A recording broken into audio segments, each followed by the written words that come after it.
3, 2.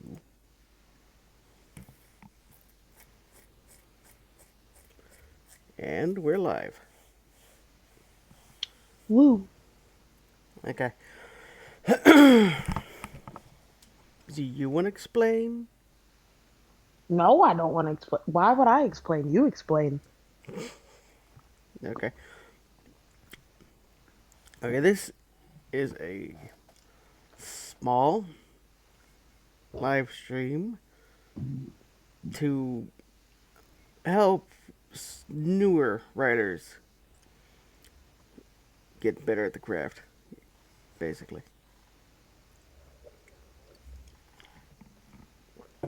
We're going to go through a little list.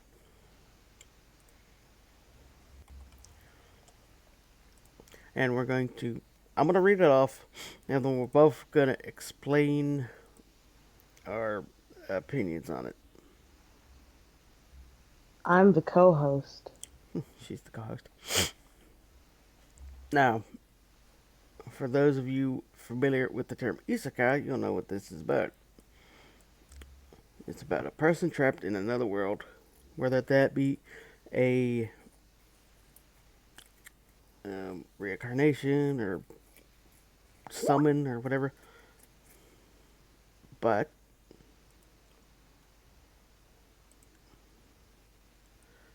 for now, we're going to stick with the trapped in a video game scenario.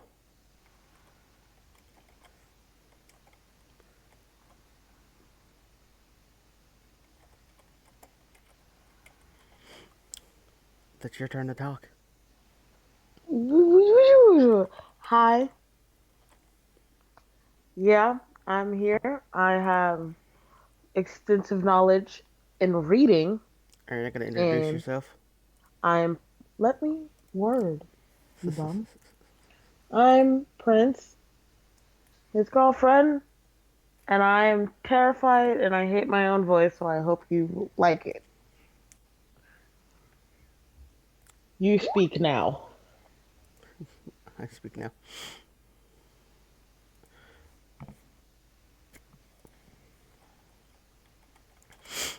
Um, for those of you familiar with the trapped in a video game scenario, you're probably thinking of SAO,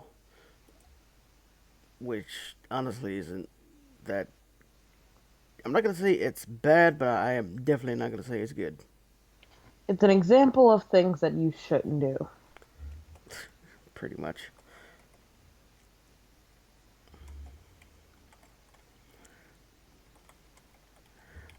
The biggest problem with SAO, in a nutshell, is, and we're not gonna get on SAO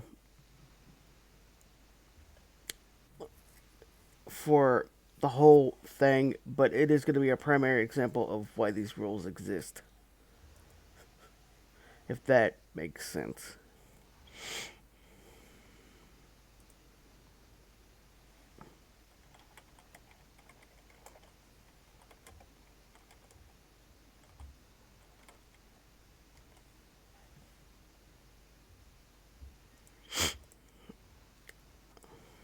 Um, Woo.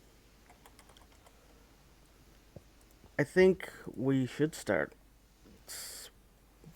by just going through the list. Let's start with.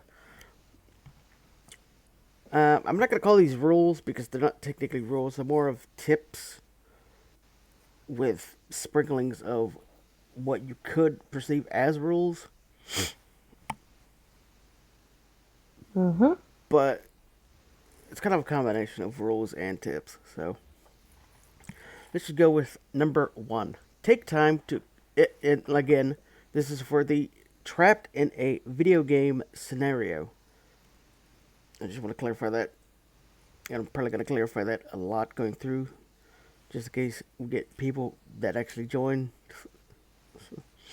Anyway, for number 1, it's take time to explain the game's rules and mechanics, but keep it interesting for your audience. And that means simply what kind of game is it? How do the mechanics work? What genre is your game, etc. You know, Yep. And piggybacking off that, you want to make sure you develop and know what you're doing. yeah. If you're going to write something based on game, study up on game mechanics, study up on what it takes to create a game. You know, you Know don't. what your game mechanics will be for your world. Yeah, if you're going with a world like World of Warcraft, play some World of Warcraft. Get to know the magic system, the uh, aggro system, all that. It's a big issue if you don't know what your game actually is when you're trying to make a story like this. If you don't know how it works, how are your audience? How is the audience going to know how it works? You know, that's the biggest issue that will make and break a series based around any kind of game, whether it be a card game, a board game, like say Jumanji is a good example of one like that. Hmm. I mean, the sequel of that was a trapped in video game scenario, so they kind of rolled with the timing there. I like how they did that movie. Yeah, it's a good example. Hmm. Number two, focus on world building, not exposition. The two can be easily confused. I do a little bit of writing, and I am a horrible executor of this one. I'll just write 5 pages of pointless backstory You to the wanna story, that is. you wanna clarify what you mean? Like, yeah, you can say, oh, the character was wearing this, but you don't want to get into, she had a stain. The stain was on the left sleeve. Why did she have that stain? And go into a story about the stain. You want to make sure it's relevant to the plot. You're on a train, it's going on the right track. You're not trying to derail. And with the written aspect of that, that is really easy to do because when you're writing and going with the flow, a lot of times you don't get that what you think is dialogue or backstory can easily turn into exposition. What you think is world building can easily turn into exposition. And even if you take the time to stop and slow down, you might not notice it. A lot of people have real issues explaining, or not explaining, real issue following the law of exposition, which is basically unneeded detail and etc. etc. A good example of this would be, I want to say, Log Horizon. They It was very exposition driven throughout the first half of it. I mean, what they did with the adaptation to the manga and the anime is they wanted to put everything that was in the book in it, which is something you don't want to do. What you want to do is take from the book and modify it so it fits that visual medium. And if you're Hmm. specifically writing for it to be adapted into a visual medium, you really have to be careful because if it's clunky, just exposition after exposition, then it's really not going to appeal to very many people. Yeah. Yep. Yeah.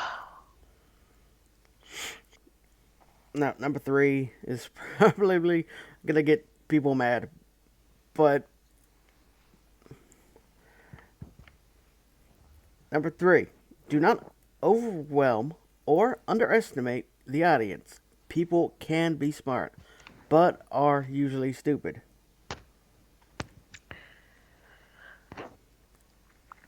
I'm gonna just say point blank, write what you want said. Don't write, oh, thinking, oh, I'm writing this for stupid people, so I have to dumb everything down. I have to point blank say every little plot point. People will get, they understand. Same as you can click things in your mind and understand things, they will too. But don't assume they're all at Harvard over here using long words and just Yeah. yeah. Another kind of side note to this is if you're writing for children, don't just dumb it down because, oh, they're children, they're dumb. A lot of times, children will surprise you on how smart they can actually be. And that's kind of the point that the kids' shows like My Little Pony, and I guess to a point Steven Universe had, but in the beginning, due to the network, Steven Universe was just another little dumb kid jumpy jump, exciting jangle keys kind of thing, you know? Yeah. But even when My Little Pony was in the beginning of it, and I'm not gonna count G Generation 2 and 3 and 3.5 or whatever. But going back to Generation Run, um, it was for kids, yeah, but they made a point to have entertaining and thought out plot points. They didn't just throw uh, jangling keys kind of thing in front of their audience and say, look, stuff happens. Look, jangle keys. Sparkly. Jingle, jingle, jangle, jangle. When you do something like that, that's easily how you lose the majority of your audience. Mhm. That's the best way to lose out on fans is to treat them like they're stupid. Mhm. But there's also that thin line of overwhelming them with a lot of just disgusting expositional dialogue that really doesn't make any sense in the long run. Oh no. What? Do you remember what World War 4 was? No, I just rubbed flour in my eye. Why didn't you wash your hands beforehand? I washed one of them and then I was cleaning. Touche. Anyway, I'm not a dirty person, everyone. I made fried chicken and got flour everywhere. love how you had to clarify that. Number four. Uh, number four is really a rule. I mean, it really, really, this one is a flat out rule. Keep the pace consistent. Only speed up or slow down when it's needed for the story. You Going, don't. Oh, sorry. oh no, you go first. You don't want to time skip and have everyone confused as to why everything's different, but you don't want to be have the same person cooking up something, making something, and it take 3 episodes long. Make sure you're keeping up with space and even just a timeline. Make sure it makes sense. Make sure it flows. If you have someone off doing a side quest and they take a month to do that side quest, it's gonna be kind of confusing when it's taking them. It's not making sense. Yeah. And going back to our Sword Art Online example, that was a big issue in the anime. Is they would have one 30-minute episode or an hour long episode or how I don't think they were an hour long. I think they were like 20. They were just standard length. They'd I have feel like they were like 40 minutes long. were they? I feel like they were. They may have been. They could have been a little longer. But they'd have one episode at the beginning. Skip a couple weeks in that episode, and then the next episode it'd be Christmas or the next year or 2 years later. That kind of pacing not only confuses the audience but can frustrate them because it's like, well, what happened in those 2 years that they skipped? Did nothing happen? Did someone close to the protagonist die and we missed it? Um, Yeah. how? What battles did they fought? You know, Mhm. it's like you have to keep a consistent pace and only speed it up or slow it down when it's absolutely necessary. I'm not saying you have to go the same pace throughout the entire story, but you need to have a reason to slow down. And a good example of this is when they say you're coming off the end of an important story arc. Take a few, not very many, just around 2 to possibly 5 episodes to decompress the situation. They've just come off let's say it's a fighting type thing. They just come off of one of the final bosses for the thing, and they're tired, they're injured. You don't just want to, boom, they're fucking healed the next episode. No, slow the pace down and let your audience see the aftermath of that fight. Did someone die? Take a couple episodes to mourn, as well as recovering. Are they too injured to mourn? Take 2 episodes on the recovery, and then have 2 to 3 on the morning of their lost friend. You know, Mhm. in the same way with speeding up, if you're about to enter a big arc, but the characters aren't ready for it, have like a montage or a 3 episode training arc slash time skip kind of thing, where it's like you show them getting through the training area, you show them in the middle of it, then you show it at the end. I pulled when you just said that. I pull inspiration from My Hero Academia. They didn't show Deku's whole transformation, learning to clean the beach, exercising, but it showed him going through those progress and then the end result. Yeah, and like I said, you have to keep the flow, and even when you're spinning up a slim down, you have to keep that flow at a constant pace with the speed of the transition. If you're going to go a little faster, but you don't want to keep it, you don't want to go too crazy with it. Like I said, 2 to 5 episodes is probably the max you want to go, and that could be 2 to 5 episodes, 2 to 5 chapters. If you're doing it just strictly in the written medium, um, and if you're doing like a comic or something, 2 to 3 issues, or 2 to 5 issues of it. But you don't want to go too fast, and you don't want to go too long.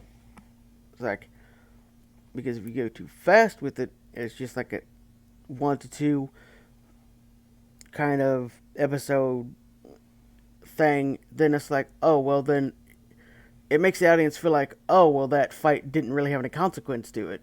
It was just there to be there, which can really mess up the perspective on it. And if you go too slow, it makes the heroes look way too weak for what they're actually doing. Hmm. It creates a sense of impossibility. Yeah. Now, if you're wanting to do that for like a suspense, mystery, horror kind of thing, then that's fine. But you still have to keep a constant pace with it. You can't just be like Um, what was that? It was a video game. It was a Japanese horror game where it's just like, oh look, paper doll, boom, you're in a hell, and then everyone dies. And it's just like, okay, that was what? I think we're going a little too long on this one, so I'm gonna move on. I'm about to say you're the one taking forever on this one. That's because you ain't talking much. I am talking. I just I'm saying the point, and then I'm like, all right, next rule, and you're like, nah. You have to take time to explain it properly, though. I mean, and it's not really a Says the rule. It's person that was just saying, oh, we're on a tangent. touche. Number 5. Have a common goal for the players slash main characters. This does not have to be escaping the game, but it must be believable. Now, to add to that is something that you said um, last night when we were talking about it. Uh, Actually, I don't really remember what you said. You said something about. They don't have to have the same ideals. They don't have to want. They can have different perspectives, and it's cool to see how those different perspectives will have a common goal. Let's say there was you both wanted to go get something, but there was an NPC in the way. One of you may want to be polite and ask the NPC for the thing, and the other one of you may want to just kill the NPC and get the thing. It's all about those different perspectives, those different ideals, and it's nice to see how they merge together for either a common goal or a common mission and how they differ. Yeah. And on the flip side, you have to be careful with the goals themselves because if it's just too unbelievable, it teeters on the edge of impossibility, Yeah. which in some stories can be fine, but in most of them, teetering on the edge of impossibility can be detrimental to it. Yes. Take Marvel's Guardian of the Galaxy. While all of them had different perspectives, different viewpoints, they all knew that they had to get the stone.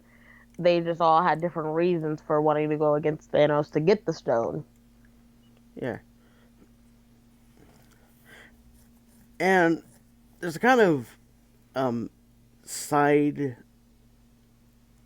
trope, I guess you could say, with it, where later on you can have the some of the characters kind of at odds trying to complete the same goal. Excuse me, just going at it in way different ways.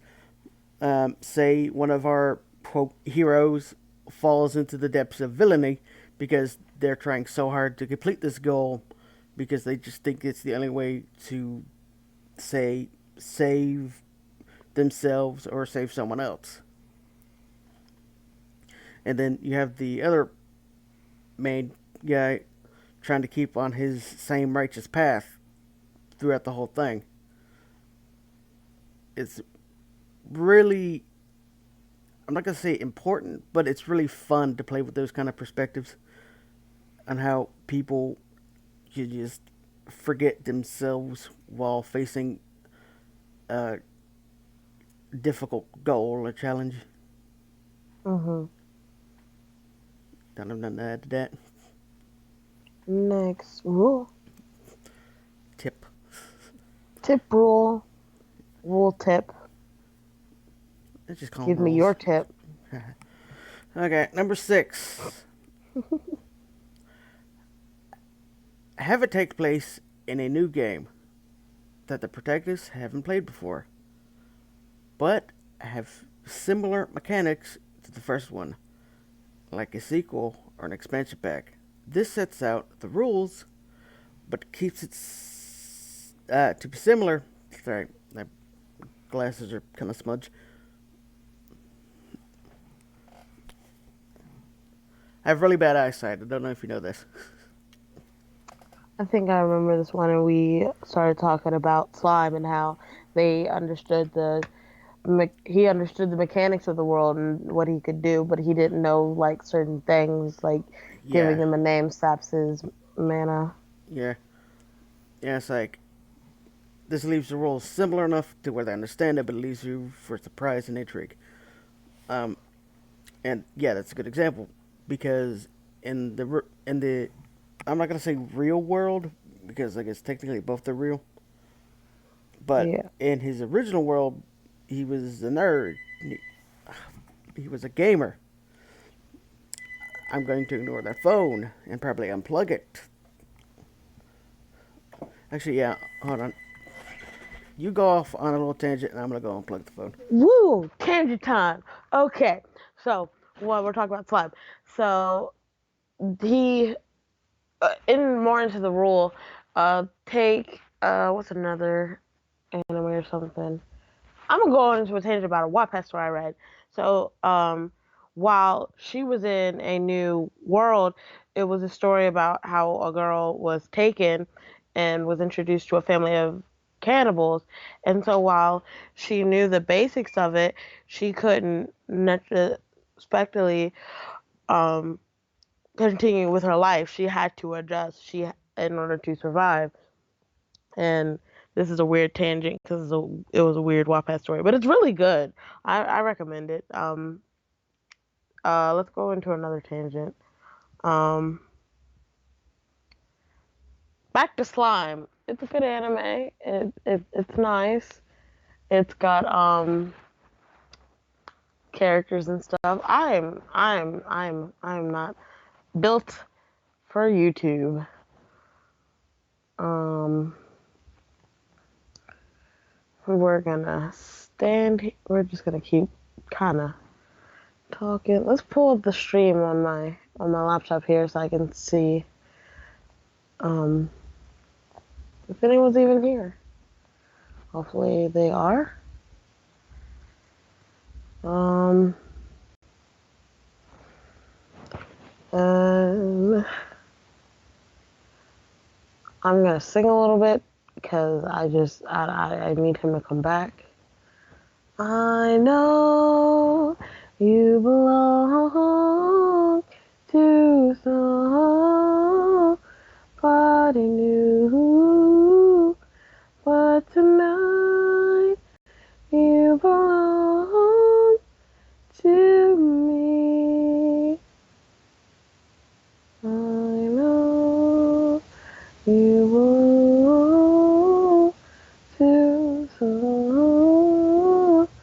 somebody new, but tonight you belong to me. Well, that was actually an important call. Go figure. Oh, nice. Not really. Interrupted us. I was singing because I didn't know what else. I tried to tangent and my brain ran out of material, so I just started singing. Well, what did you say? I was talking about a Wattpad story. I talked about slime, and then I said I am not built for YouTube, and then I started singing.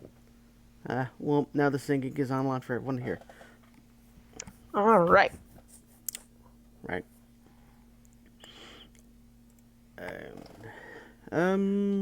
Let's Next see. rule, because I think we Number explained them. 7. Yeah.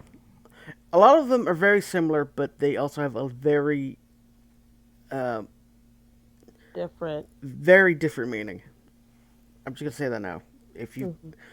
hear one or two that you think, oh well, that's just the same rule again, It'll apply in different it'll ways. apply in different ways, and while it sounds similar, it would be completely different. Um, Number 7, kind of is similar to number 3 in that aspect, but it's different. Okay, number 7, make sure not to have drawn out exposition. Some explaining is fine, but long minutes of expositional dialogue isn't.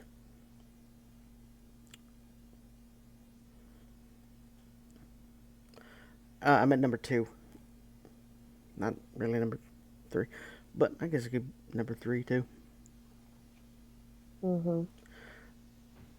Uh, That means it goes. It's on that same kind of with world building. A lot of the times people go way too much into detail, but with dialogue, the problem is when it gets expositional, it gets clunky and just kind of disgusting with it. Um, a good example is I want to say Log Horizon when they're meeting the sage of the Mirror Lake or whatever. Like they're trying to do world building, but because they only have one person talking for around 5, maybe 10 minutes, it turns into just exposition. I mean, they have the two main characters reacting to what he's saying, giving little spouts off, but it's just the same guy for 10 minutes talking about magic, basically. And it's really something that could have been glossed over, Or not as in or, depth. or not. It could have been in depth, but they should have changed the dialogue a bit. Not completely, just to make it flow better. A good example is, um, like, say you're running a sage character, and you want to have him explain, like, a lake or a river. It's like, oh, that's the river of blank. And then give a small backstory of it, but you don't want it to be like, that's the river of blank. Legend says that 3,212 years ago, that the gods made that lake by spitting onto the earth. No one knows why they were spitting. Apparently, they just hated people that much. Blah blah blah blah blah blah blah blah blah blah blah. And it gets just clunky and unnatural, you know. Mhm.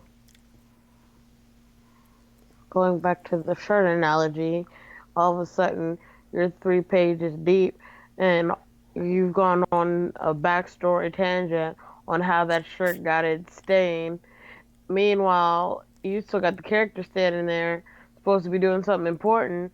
You've glossed over the important stuff because you've gone too deep into the Gone too deep into the crazy code. side.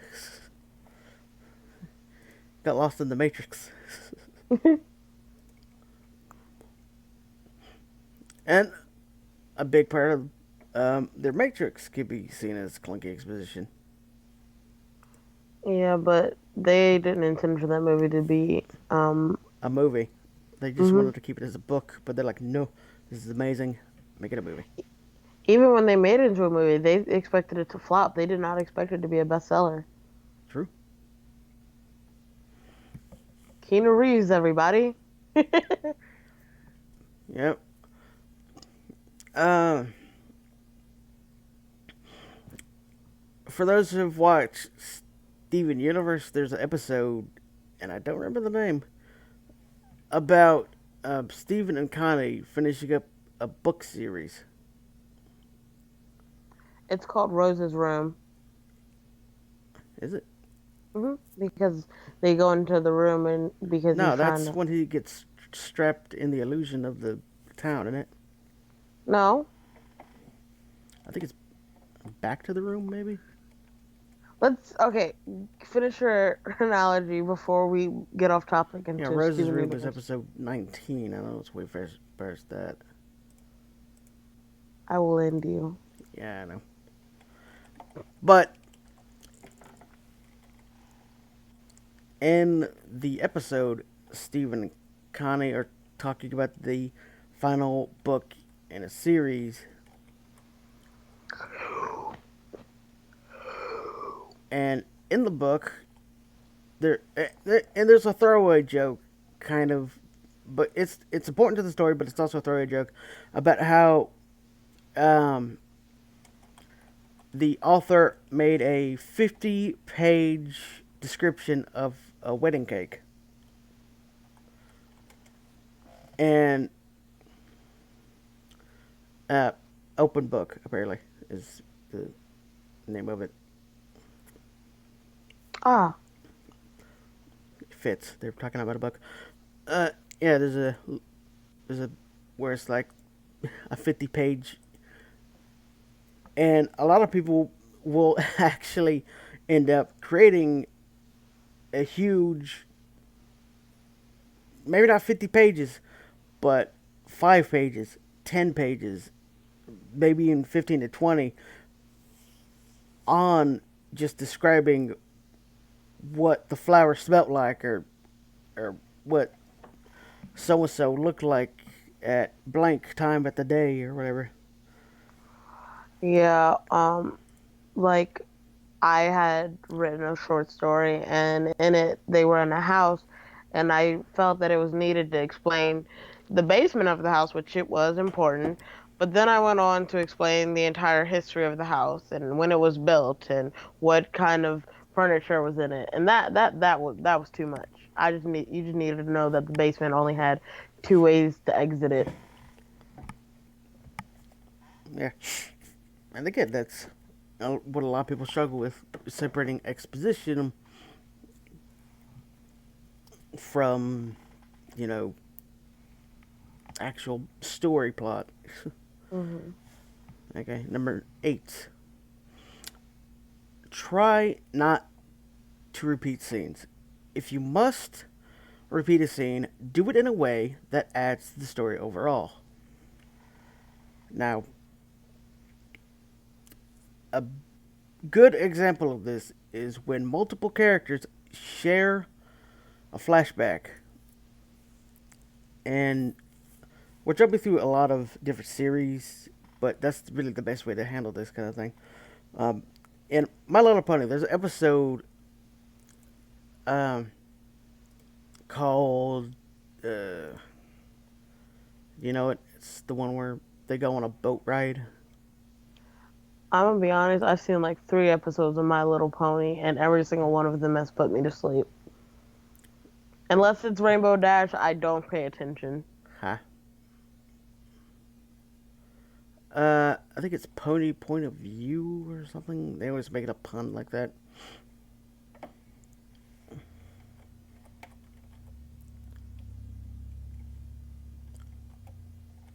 Are you searching the name of it? Maybe. Yeah, it's Pony Point of View. Why have you seen more episodes of My Little Pony than me? Blaine. Because Blaine. True. Anyway, in that episode, um, fuck, what are their names?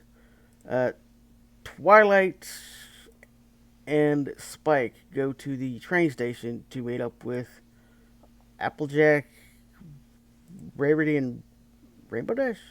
No, Pinkie Yep. Pie. Okay. Yeah, Yep. Those are all names. that's their own names. Yeah, they meet up with them, and they're mad. And throughout the story, Twilight is going from friend to friend, asking what happened on the trip to piss everyone off. And each flashback is the same but completely different. You It's know, the different it's perspectives the of the different different perspective people. of each person, which is very creative, but also hilarious to see how these friends view each other. You know, I don't know if any of you watching have ever seen Phineas and Ferb, but they do this a lot in just basic episodes. You'll have Doofenshmirtz throwing Perry the platypus off a building, and then all of a sudden it cuts to Phineas like, why is our platypus falling off that building? And it's funny. it's like, wait, is that Perry? Nah, he can't fight. Perry over here put on a mustache and just fooling people. I know, right? Yeah, but like I said, perspectives are fun, and if you're gonna do multiple flashbacks, do it from different perspectives. Just because that's a good way to keep the audience interested. Now, don't just be making filler points where you're just taking, and every single episode is just you going through five different people's point of views. I also see that a lot on Wattpad where they just take one chapter and instead of writing two more chapters, they'll just take that same chapter and write it from different point of views. Which yeah, it can be interesting. But when I'm in the throes of an event or something's about to happen, I want to get to what's about to happen. I don't want to read or see your different perspectives over and over again. Yeah, a lot of slice of life genre stuff ends up falling hard into that category of, oh, well, we don't know what else to do. Let's just do the same episode again in someone else's perspective. And Mm-hmm. a lot of times, that kind of trope, I don't want to call it a trope because it's not technically a trope, but that point of view That uh, technique. can even turn itself into another spin off series or something. Oh, they did that with the TV show Blackish. They had the show and the show started to like lose views. So what they did is they took the daughter's perspective. They did her perspective for an episode. People really liked it and watched it, and so they gave her her own show. Yeah. They did it with a certain magical index, too. They have three of them now. They have um, Railgun and now Accelerator. It's, All right, we're getting on a tangent. yeah. But it's a semi important one. But it's like, if you're going to do the spin off thing, make sure you do it right. And if you're going to do the perspective thing, don't fall into just mundanery because it's just annoying after that. Mhm. Now, number nine is worded in a way that is a little confusing because it's um I'll just read it and then pray you remember about it and you could explain the little I side can thought word to it. it. The side thought you had. Number nine, if you have a reverse gendered character in the game, make sure the mechanisms of the game fits that idea. Voice modification in the game is a must, as well as making sure the character or characters are properly uncomfortable at the start of the game. Clumsy, possibly timid, and a bit paranoid. Done properly, this will convey a sense of rebirth and inexperience. This will work for either gender who plays the reverse, making it feel, in a sense, more realistic. All right. So you could wake up tomorrow and say, "Oh, if I woke up at the opposite sex, I'd be I would mess with my boobs. I would mess with what's in my pants." But we both know for a fact you'd be very confused, very scared. You'd be trying to figure out why, what happened, and even if you knew what happened, you'd be very. It's different. Your body would be You different. would You would freak out. have your bones would be in a different place. You wouldn't have if you are a woman and you became a guy. You wouldn't have the curves. You wouldn't just even not even with just you and yourself being uncomfortable, the interactions you would have would be different. Because think about it, you go outside, people don't look at you normally. I don't hold on. Let me get my brain back together. Okay, so you go outside, you'd be walking funny because you wouldn't be used to your body being different.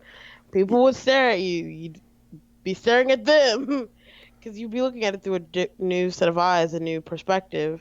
Who knows? Maybe play around with it. Maybe being in the different body because they are a woman now, because they are a guy now, while inherently they would have the same sexuality, they'll find themselves biologically attracted to the opposite sex or their old sex. That'd be funny. Tangent, sorry. Well, no, it's important. But another way to think about it is also men are usually taller than women.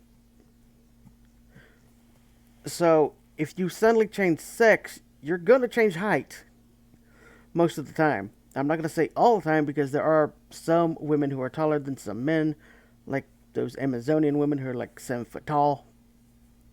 Not even just that. Your Your shoe shoe size size would be different. Your hands would be smaller or or bigger. bigger. You think about it. You know how to grab a glass. If you want to grab a glass, you grab it. You know what your hand can hold and what your hand can hold. Now imagine you you're Wake a up guy. tomorrow and you're a foot. You're a guy, and you wake up the next day and you're a woman. You're about a foot shorter, and your hands are way smaller. You go to coffee, and now all of a sudden, instead of having a ham hock man hand, you have a little tiny hand. So not only do you grab only a third of the cup, which makes you drop it, but it's a lot harder because your hand's not as thick and muscular as it used to be. And the same could be said for the reverse. If it's or if it's a woman going into a man, they could grab something too hard, like say they're pulling a light bulb or some sort of fragile glassware out of a cabinet, and they just smash it in their hands without thinking and cut themselves up. Or opening a window, you think you pull the blinds open, you know your strength. Now you have a different strength. You go to pull the blinds open instead of opening them, you yank them off the wall. Or they don't move as far as you thought they would. Hmm. But It this can also, and we're going, and this is going to be a small bit of a tangent, but it's an important one. This kind of thing can also be representative of, say, a different race, whether it be a fantasy race or just a different race of human. Like, say you're white or you're black, and the next day you wake up and you're Asian. That's gonna fuck with you. Or say say, you're a human and then all of a sudden you're an elf. or a dwarf, or a lizard Oh man, no, or just tiny. or or say you wake up and you're suddenly a dragonkin and you have three extra appendages, two a pair of wings and a tail. You're just knocking everything down. Yep. Uh, a good example of this is the movie Avatar, where the guy goes into the body of a Of half the avatar. human, half blue cat person, and they have a tail, and they're like 8 foot tall, and they're just knocking everything over. And And adding on to that, he like think about he how was he wasn't paralyzed he before. he didn't know how to, he had forgotten to use his legs, and so now all of a sudden you saw what he did. His first reaction was they were Run like, outside and "Hey, play we need." basketball. He was his first reaction to having legs again, to being in a new body that was huge and Being able to had, walk. was to just take off running, just yeet. Be Yeah, aware of how they would react. yeah. If they, if your character dreams and goes, "Man, I wish I was in my game," and then that's how their wish is granted, and they wake up in the game. While yes, they're not going to be as terrified, but they will still be shocked, and they still will. They may go, "Oh wow, this is awesome," until they realize very quickly, "Wait a minute, how do I get home?" Well, that leads into a different one that's way later. But um, it's like when you're doing the reverse gender or a different race, you have to be aware of, hey, there's suddenly a new thing. They're gonna be freaking out for a bit until they get comfortable with it. But let's move on before we do a whole hour on that alum. Hmm. Let's see, number 10. And we're going slow with this because there's a lot, well, not a lot, but we don't want to skip. Or not be clear and clarify what Yeah, our point is. yeah, okay. Number 10. It's best to create not only a new world in the game, but one out of the game as well. Set up a date that you think the technology that you think. Okay, hold on. Maybe move this over because for some reason it keeps pulling over to the side. When I open Yep. the pop out chat, it moves the window over and it's messing with me. It's like I'm gonna go where I wanna go. Windows 10, everybody. We should try Linux, huh? Okay. A world in the game, but out of the game as well. Set up a date and think about when the technology may be able to do what you want the game to do. Maybe create a new country as a forerunner for the gaming tech boom. Using SAO as a reference here, Sword Art Online. Um, it's the future. They have VR, but it's advanced. It's further in the future. So now you can actually fully immerse yourself, quite literally, into the game. It's the technology matches the time frame. It's further in the future. They have better technology. They know more, and so it's it. Now, in that sense, also SAO fails because the game isn't for it to be a futuristic game that's really cool and advanced. They have like old looking and out of date looking drop menus in the game. Now, out of the game, they did that out of world looking really nice, but in the game, it looked like poo. That drop down menu is kind of a different issue, but I get what you mean. Um, and if you're gonna make a new country, you're gonna have to go with a little backstory there. Don't just say, "Oh, it suddenly appeared." God farted and a new country appeared. If it's an artificially created country, like it's a big floating platform anchored in the middle of the ocean, explain it a little bit.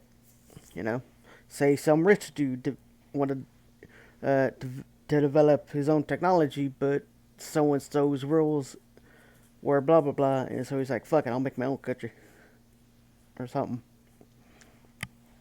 You know, don't be afraid. And that actually leads into number 11. Don't be afraid to really push boundaries, not just with lore, but with everything. Are the characters trapped in the game by a headset? Are they thrown into the game due to a mysterious force, or did they volunteer for an experiment involving a new piece of gaming technology? Not only that, but don't be afraid to push relationship boundaries. You have gays, lesbian, trans, bi, pan, straight. Everyone wants love. You know, don't be afraid uh, to Express it. express If it. I'm not your really done though. character Okay. word And don't forget that some people in the game may be different IRL. Say they have like a dwarf character that's really short, kind of looks like a kid, but they're like 38 or 40 outside of the game. It's gonna be a little weird to have this dwarf looking character try to seduce one of the other characters that are tall and look like an adult, but they're both technically adults. So it's like you, and you also have to remember that if you base the game in a different country, those countries have different laws. So it's best to go research those laws before making a story. Okay, now I'm done. I didn't read it exactly because hmm Um, piggybacking off what he said, with that, not even just think of there was a book I read and the characters liked each other online and then they met up and their characters had been different than what their characters and their voices didn't really match their bodies. So when they met up, it was like she was like really tall and really tiny and skinny. And he's like, wow, as much as you talk about eating and food and stuff, you're really small. And for him, and he was this little nerdy geeky guy, and she's like, as much as someone who talks about cars and racing, you're this little nerd. And so just be aware of your characters, and that, yeah, sometimes people like different things and their different characteristics can mean different things. And You know. another kind of with that is, um, now this could be a throwback to a while. There was this series called The Terrain of Magical Expertise. It was also known as Tome. It was again about a game, and in the game there was a character. Um, what was his name? It was like it was something. Their character model is basically a living shadow, right? Mhm. And they sounded like a dude. They had the mannerisms of the dude, but they weren't. They weren't even human technically. They were a sentient artificial life form, right? Mhm. There was a fairy. It was a little female fairy lady. So, and in it beforehand, the rest of them were talking about meeting up IRL. Excuse me, You're excused. I burped. Anyway, we're talking about meeting up IRL, and that made the Shadow Man really depressed because they knew they could never actually meet them in real life because they weren't a real person. Like, it's that kind of pushing the boundaries that can make a story really, really interesting, especially it can especially help the rewatch value because if you watch it through the first part, and I should have said spoilers at the beginning of this, but I mean that it's like 15 years old, so it's like if you haven't seen it, then maybe this will inspire you to see it. But it's like if you go to it and you rewatch it, then you can catch all the little oh that makes sense now kind of moments, Mhm. which will lead into a different thing later. But it's like another thing is like if someone is playing the opposite gender in a game and they're gonna meet someone IRL that they think is female, and there was what I was reading. It was about these two. It was about a guy and a girl who played a girl and a guy, like, and they fell in love in the game, and then went to meet up each other, and it's like, well, you're not a girl, well, you're not a guy. Yeah, this will work. And then later they ended up reversing genders, IRL, for some reason. You're on a tangent now. Yeah, but it's like, anyway, move, moving on. Next tip. 12. Do not spoil surprises.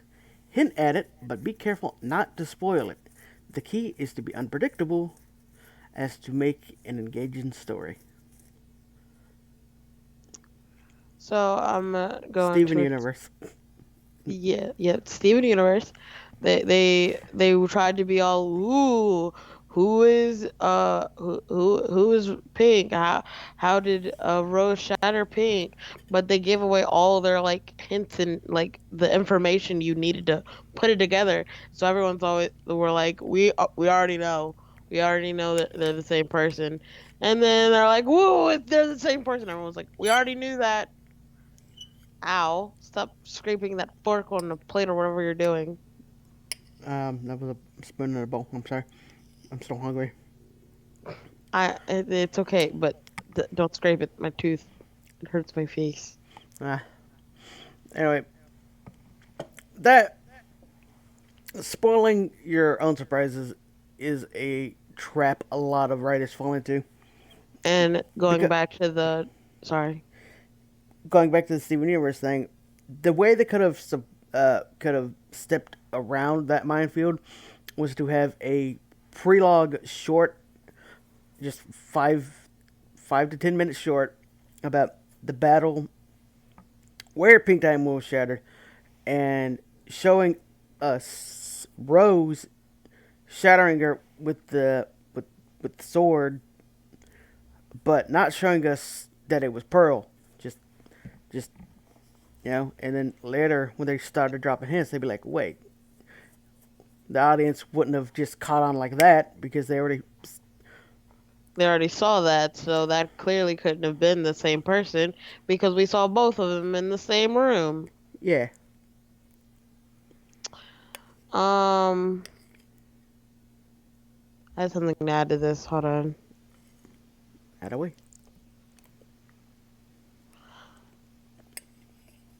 Going back to the other rule we talked about, I think it was three or two, the one where it's don't assume your audience is not bright. Yes, Um, three. Don't yeah, I don't was right. It was don't three. don't over underestimate the audience. People can be smart. That's something else the part of the reason that Steven Universe fell into that trap because they again the show was originally supposed to be for just kids Well, and technically, and Rebecca Sugar wanted it to be for like 13 I or know whatever, what but Cartoon Network's like, fuck that. Two Titans go with that shit. shh let me word. I don't cut you off, bum nugget. But You have to.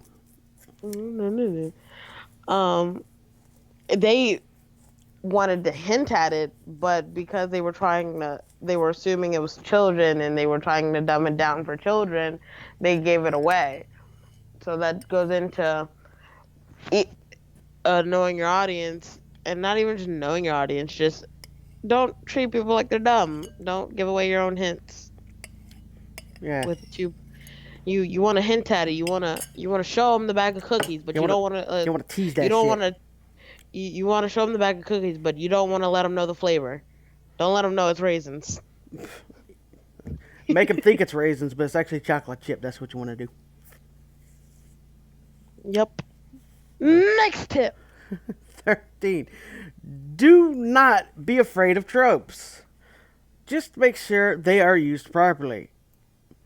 And do not take away from the main story. Using a trope or a cliche just to use it can, may, and will ruin a story in the long run. But you shouldn't be scared to use any, as that can and also will ruin a story, sometimes faster than if you were to use the trope in the first place. For example, if you're writing a story and your character had something tragic happen to them and you want them to be cautious about meeting new people, doing new things, that's perfectly all right. Go have your character do that. And if you do it right and it's adequately portrayed, your character will seem relatable.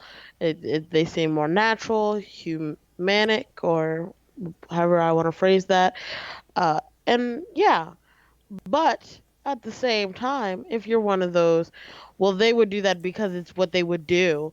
If your character or person is a shy person and they don't like going out and doing crazy things, and then they get invited to something that is was invited to them by a loved one or someone they care about, so they would go do it, but you go, oh no, I don't want to have that trope, oh I want to avoid that, so you just make them go become a shut-in. Yet no, you've stuck yourself in a box. Yeah, yeah. A good example of that is um, the series "The World That Only God Knows."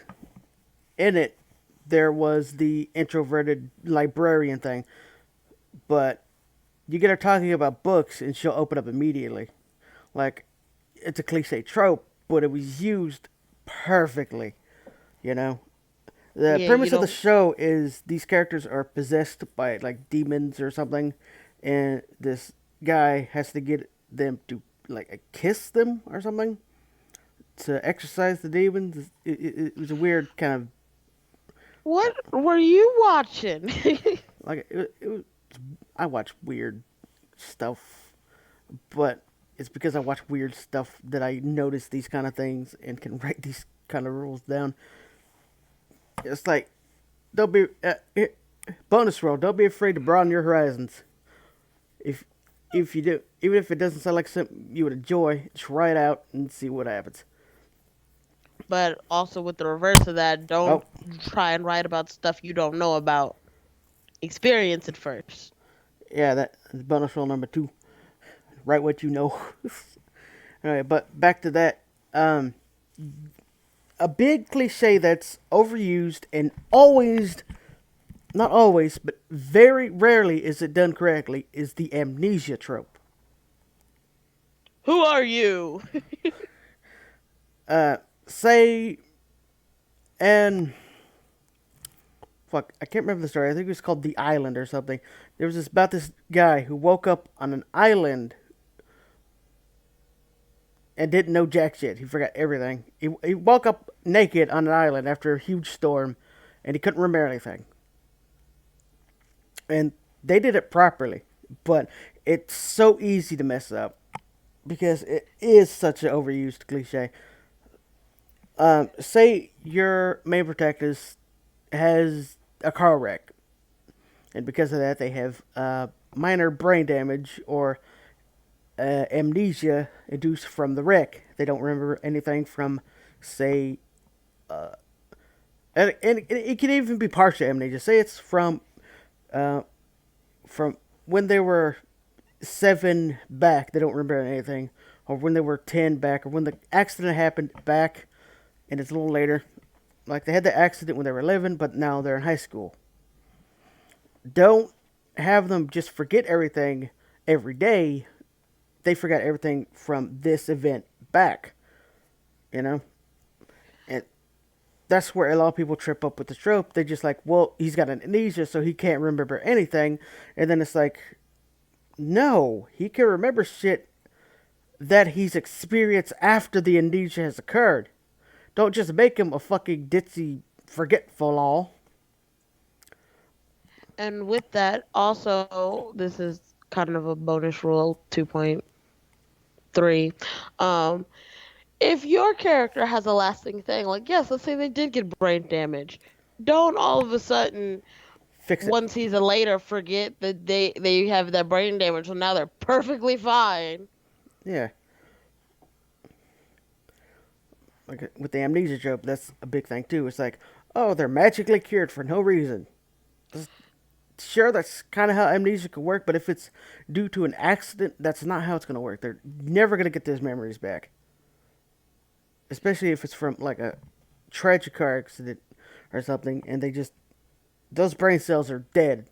They are gone. You don't just have them suddenly, boom, I remember everything. I read a book about my life and now I remember. I saw a picture of when I was 5 and I was playing with a toy, and all of a sudden, all those brain cells came back to life. Yeah, and going back to a certain magical index, they did do the amnesia trope very well. At the beginning, and it's at the beginning he was very cynical. He hated his life because he had really bad luck. The main character, but there was he was trying to protect his friend, and he ended up losing all of his memories.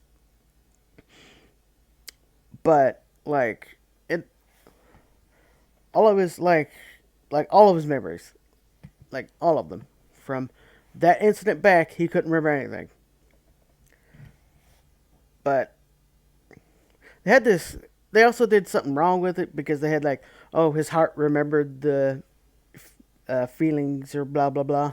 And I'm like, Well, that's power friendship kind of trope. But I mean, it works for the context, I guess.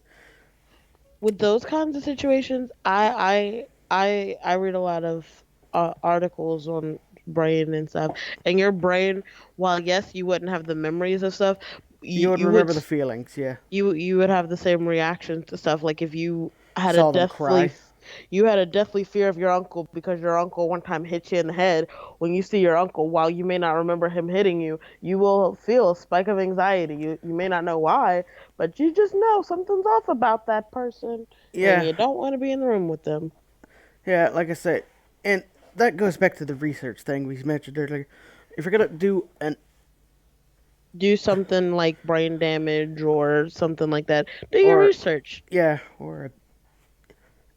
and that and this is gonna be a little bit of a tangent, and I know this, and I'm sorry, but this has to be said. You know what? No, it doesn't right now. There's a rule later for it, so We hold on to that. we'll hold We're on to that gonna thought, and we're gonna move on. we're gonna put a pin in it. Yep. Next Number tip. 14. Reversing a trope or cliche can be just as dangerous. Don't do it just to do it. You'll ruin your story really quickly. That really shy character that's afraid of being hurt. Reverse it. Now they're a really outgoing character Who that's not fucking a bungee jumps on the weekends? yeah, no, you be careful because that character, while being wild and spontaneous, they're not gonna do every single thing. They're still gonna understand that certain things will kill them. Hey, we're Yeah. gonna go jump off a bridge with no parachute or anything. Hey, they're a wild, outgoing character. Did they do that? No, they wouldn't because they understand that they want to live. Another thing with that is there there are cliches within cliches. Say your character gets cursed to be super outrageous and outgoing. Even if they're cursed to do that, they're not going to go around with every stupid idea that everyone has. It doesn't matter how outrageous or how outgoing you are. Just because it says, hey, let's go jump off a 500-foot cliff and see what happens. No! They're not going to frickin' do that. Why? They understand death. Because death! And if you're one of those people that is just like, oh no, they're magically gonna survive. No, you have to explain things. If you're gonna do wild stuff like that, you can't just be like, oh, they just did it, and they're fine, nothing happened. Make the That, like that, that equates to a different rule, doesn't it? I think it no, not, does. not one I've written down on this specific, that's more of a generalized ruling. Generalized ruling number blank because I don't remember what it was. Be careful of plot armor. Mhm. Bonus rule number 4: be careful of plot armor. If your freaking character gets thrown through 8 walls and gets smacked in the face with a nuke and walks away with a scratch on his nose, And he just jumps up like nothing even happened. Go sit in the corner. You're in a timeout. That's a no-no. Unless your character is All Might, which even he had limitations. No, your character is not. If you may have an impenetrable character, they either have to have a weakness or you've created a impossible character to relate to Mary deal Sue. with. Yeah, one of those. Your character can't be perfect. They can't. You know why? Because you're not perfect. It creates an Disconnect. a disconnect. Yeah, those words. Creates a massive disconnect. And reversing a trope can also create a massive disconnect. Or just using a reverse trope, because there are such things as reverse tropes. A lot of times they're used for satire, but a lot of people try to use them to be clever, and this end up being Kind disgustingly, of, yeah, cheesy and meh. yeah, it's don't do it. But if you don't do it just to do it, think it If you out. think Think it out. if you plan it out, if you know what you're doing, if you've done your research and you know what you're doing, go ahead for it. If you don't know what you're doing and you're thinking, I'm gonna just throw this in here and add it, just like I feel like that could be also said That like about the that amnesia thing you and know everything, because if you don't, again, let's say you give your character amnesia and then you realize they need to remember something and then you do that thing where they just look at a picture of themselves and then all of a sudden they have their memories back. No, if you needed them to remember something, why did you put in there that they had amnesia? That was unnecessary. You gave them a character flaw, a character uh uh detail defect, and then you couldn't use it because you realized it was pointless. And so now you have to fix it, and you fix it in a way that makes it contrived, pointless. very Yeah. contrived. Which kind of leads into number 15. Don't try to be with the times, try to be timeless. Forcing new storytelling tropes will end up ruining your longevity and make for a really bad story. Hmm. The best example I can give is all of the Cartoon Network reboots. Just pick one. You know what? The Power Patrol Powerpuff reboot. Girls. Let's talk about that bull. Yeah, let's have the 3-year-olds twerk while on drugs. That'll freaking make us a That's timeless funny. classic. That's funny. That's funny. People like People ecstasy, like right? that. And We're not even gonna get into Teen Titans Go because they've gotten to the point where yes, they've made it their own thing, but for a while they were trying. It's now that they've accepted and they've stated this is its own thing. This has nothing to do with Teen Titans. This is just something for kids. Leave us alone. I can appreciate it more. But when they were trying to be Teen Titans, when they were trying to be like, oh no, it's a reboot of your old favorite show, and no, you're not gonna do that because you ruined it and you made everyone upset. And so you just, if you had just said, "Oh, this is just its own separate thing for kids, like a kid version of it," everyone would have been okay with it. But you didn't. You tried to make it a Teen Titans thing, and everyone hated it. yeah, that's why they said at the end of the movie that they're going to remake the original because everyone was so pissed off, which they haven't done yet. Just It pointing that out. wasn't. They weren't even like people weren't even upset that they were remaking it. People were upset that they That were they, calling it a reboot. yeah, You got Beast Boy and Cyborg over here doing poop jokes while Robin is a complete crazy narcissistic, and then you have Raven being a brony. Oh God. closet brownie. No, not even a closet brony. Now she just accepts it. Now she just will sit there and play with ponies. And then you got, and then you got the travesty that is Starfire. We're not even gonna talk about poor Starfire. Poor Starfire she honestly, I feel like she did though. Out of all of them, she made it out the easiest. Really? Considering, look at what they did to Beast Boy and Cyborg. Look Okay, at what Beast they Boy isn't that different. Beast Boy is trash now. The original one He's was a pop trash. singer. He Was, but no, he has two pop singles for Teen Titans Go. They got me catching villains. Like I know that whole song and I hate it. that's what happens when you, Tangent. that's what happens when you have young nieces and nephews. You end up watching all these shows that you hate just because Yes, they're like, nephews. please, please watch it with me. I'm like, and they're like, no. I'm like, and they're like, pout, look up, pout. Fine. Yes, because I have those younger siblings that force me to watch it. I don't watch it on my own accord because I love cartoons and don't want to grow up shifty eyed. Stop lying. You know you have younger siblings and nephews and whatnots. Anyway, I have moving. Well, not nephews, but cousins probably. no. I Hmm. have like two cousins and they're both older than me. Huh. I have all of the nieces and nephews. I mean, I have 11 siblings, so. Off topic. Back to what? Tip 16? We're on Yep, 16. 16. Yeah. I know numbers. Finally. 16. Try not to linger on one part more than you have to. And I think we're kind of negating this. Or I think we're kind of. Touching on this. Yeah, okay.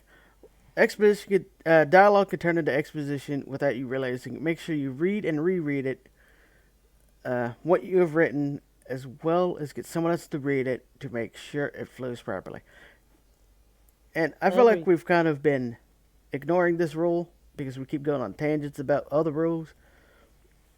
But at the same time, it's important to really clarify what you mean with shit. But but on the flip side, exposition is what kills everything. Exposition is the kryptonite of writing. So going back to what I said earlier about my story that I written, you needed to know that the basement had two exits in it, and then I went into exposition. Now, having not said that the basement has two exits in it, people, you know, when you read a story and you form your own ideas of what it looks like, what it is, and then all of a sudden it you get brought out of the world, brought out of the experience because they mentioned something that you were like, wait, that was in there the whole time. When all of a sudden a magical door appears in the room that you thought was empty, it can draw you out of the story. It can pull you out. So it's good to have the information you need, but don't go too deep. And every couple of pages, like you said, take a minute, pause, stop writing, read it over, what you just written. Because, like, one time I had a whole sentence in there about wanting food or something, and It was a it grilled cheese.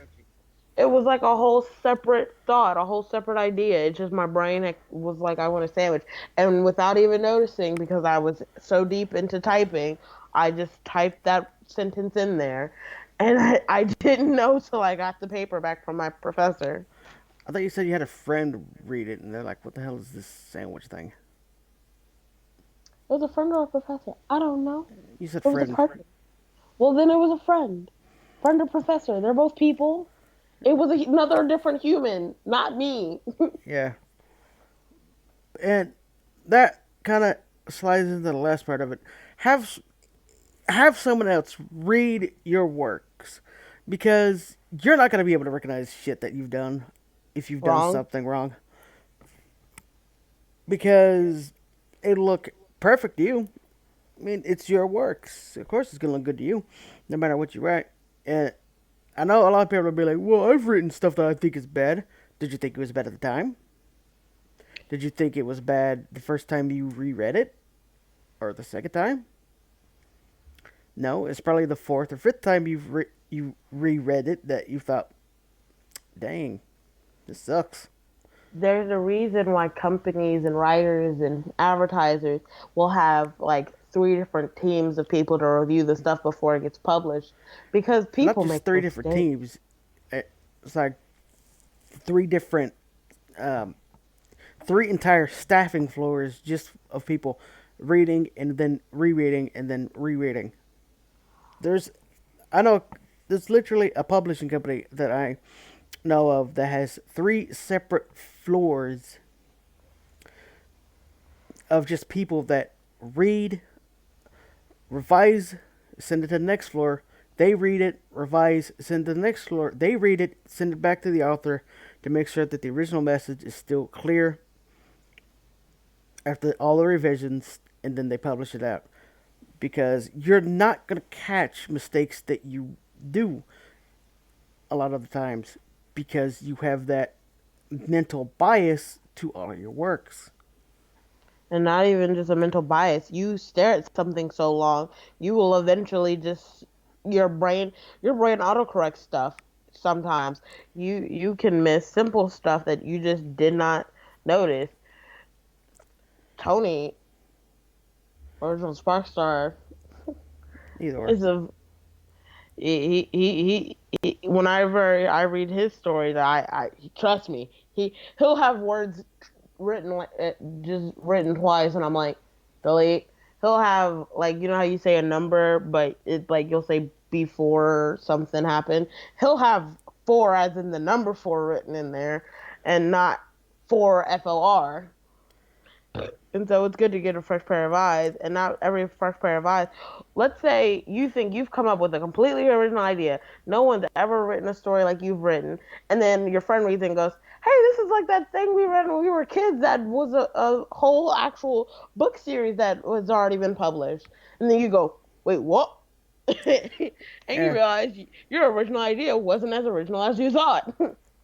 And another thing of it is your specific vocabulary may not mesh with other people. Say you're trying to explain something and it's You not have the it's not technically grammatically incorrect, but at the same time other people are going to look at it and be like, "Is this right? find it Is that find it right?" clunky. Yeah, it's going to be clunky. A good example of this is actually one of the stories I written, one of the earlier ones in um, on like it was just in a creative writing class, um, where the theme of it was the medieval kind of thing. So I read it. I wrote it all out in the old English, you know, with the Mhm. thines and the theys and ye's and yans. And I wrote it out like they would have written it back then. But at the same time, I didn't get it didn't click to me to think that, well, that's the theme, but you don't have to write it out in that specific. Um, I'm not really gonna call it a dialect because it's more of a pseudo dialect, you know. Mhm. I know what you're talking about though. Yeah, and the teacher was like, "Okay, first of all, it's really impressive that you were all of it out in the old English, but that was No just one kind of can read this. no one can read this properly because it's literal ye old English. Are you 500 years old? How did you write it out like this?" I know they were joking, but that's literally what they said. They're like, "Are you 500 Mhm. years old? How did you get it down to the wire, perfectly written out like that?" And I'm like, I don't know, ye old common sense. But it's like when you do, but it's like when you do something like that. While yeah, it's not technically grammatically incorrect, nor is it wrong to do it so. At the same time, you have to make sure that it's understandable to your audience. If they're gonna read through someone else's dialogue that speaks in the oldish tongue, Stop make speaking in ye old English. am I You're like slowly incorporating it into your words. y'all the olden time? But it's like at the same time, it's like if you have someone speaking like that, make sure it's understandable. This is making me think of in my last I was in a ceramic class last semester and we critique other people's each other's artwork. And so I'm filling out my sheet and I am a 18-year-old slang speaking youth and so You're I 19, put aren't you? yeah, I turned well last year. I said last semester. Oh, Merp. last semester. Derp. So That's my uh, derp. so she was talking about it was clear that she had just kind of cut the tops off of all of her ceramic work, which you're not supposed to do. You're supposed to gently press it between your index finger and thumb. So instead of saying she didn't do that, I said she yeeted off the tops of all of her cups and left it. And then he made yeet the word of the day. Because my professor never knew what yeet was. I taught that man way too many pop reference cultures. Pop Oh, culture references. that's what I meant. Yeah, Shut it. yeah, I know. You correct me, and I'm gonna fight you. Mm-hmm. 17. Now, 17 on the surface isn't going to be a very popular thing to try to do. I'm going to say that right now. 17. If the players are physically trapped in the game, do not be afraid of bodily functions. They are natural and they can lead to great moments, not only the comedic, but the suspenseful. Now, what I mean by that is if you're literally, your body is taking from one world into the game world and transformed into your character, that character is still going to have to use the restroom at some point or another. Like, say you're walking through a cave and then suddenly someone farts and it echoes and reverberates everywhere. It's like, bow, bow, bow. Bats. Yeah, and then bats. Sure, that is very lowbrow humor, but it's also something that could Would actually happen. happen. And, and um, this actually reminds me of a time when I was younger. We went to a place called I'm not gonna say it, but it was a cavern. You know, like Carlsbad caverns and whatnot. Oh, I want to go to one of those one day. Yeah. The group ahead of us, someone had actually farted very loud, and we heard it. And the and then all of a sudden, they came running out the entrance, followed by a horde of bats. That's goofy. And I was like, well, I guess we don't have to worry about bats when we go in. Was my first thought, and it they had to shut it down for like a hour or two, so we just hung out in the um, what do you call it, souvenir shop till they were ready, because they had to make sure no one was hurt because a swarm of like a million bats came pouring out because this dude farted really loud. That is an example of my life in a nutshell. Yeah, but it's like, sure, it sounds unrealistic on paper for the most part, but it's something that can actually happen. The same way with, and that's for the comedic. For the suspenseful, it's the same way. Say you're being followed by a monster or something, and you've taken painful measures to eliminate your odor, like you roll around in mud and whatnot, and you're because it can't see, it can only smell. And say your character has to use the restroom, but if they use the restroom, the monster will be able to smell their, uh, you know, Fart. not fart, urine or whatever, and be able to track them with it while they're going. Mm-hmm. It's like not everything's a fart joke. Come on. I said fart because I am dumb. But it's like that could be suspenseful. Say they've been locked in a building, like a old jail house or something, and there's a monster chasing them, like a zombie or something they can't see but can smell. Just they got rid of their body odor, so they can't track by that. But if they end up wetting themselves or something, they'll be well. Now they gotta get rid of all their clothes or some shit because their clothes smell like they pee, and they can be tracked by that. You know? Yep. Or Now they get out of or your they just tangent of bodily fluids. yeah, or they just have to hold it for like another 8 hours. Get out of your tangent of bodily fluids. Moving on. We've been talking about pee for like 3 minutes. Just saying. You're in trouble. Mm-hmm. And Did now you get my number pun? no. You're in trouble. Get it? Well, at least I'm not European. Anyway, Lowbrow humor. number 18 is going to sound like a couple other ones, and You've already said this. there's gonna be like one more that sounds like this one. And number 18 is do not repeat information or tell the viewer things they may probably already know. Treating your viewer like they're stupid is a great way to lose fans. Taps forehead. It's almost like we've had this conversation. Get it? Because the rule is about repeating yourself. Yeah. And again, sounds similar, but it's completely different. The first one was world building or something.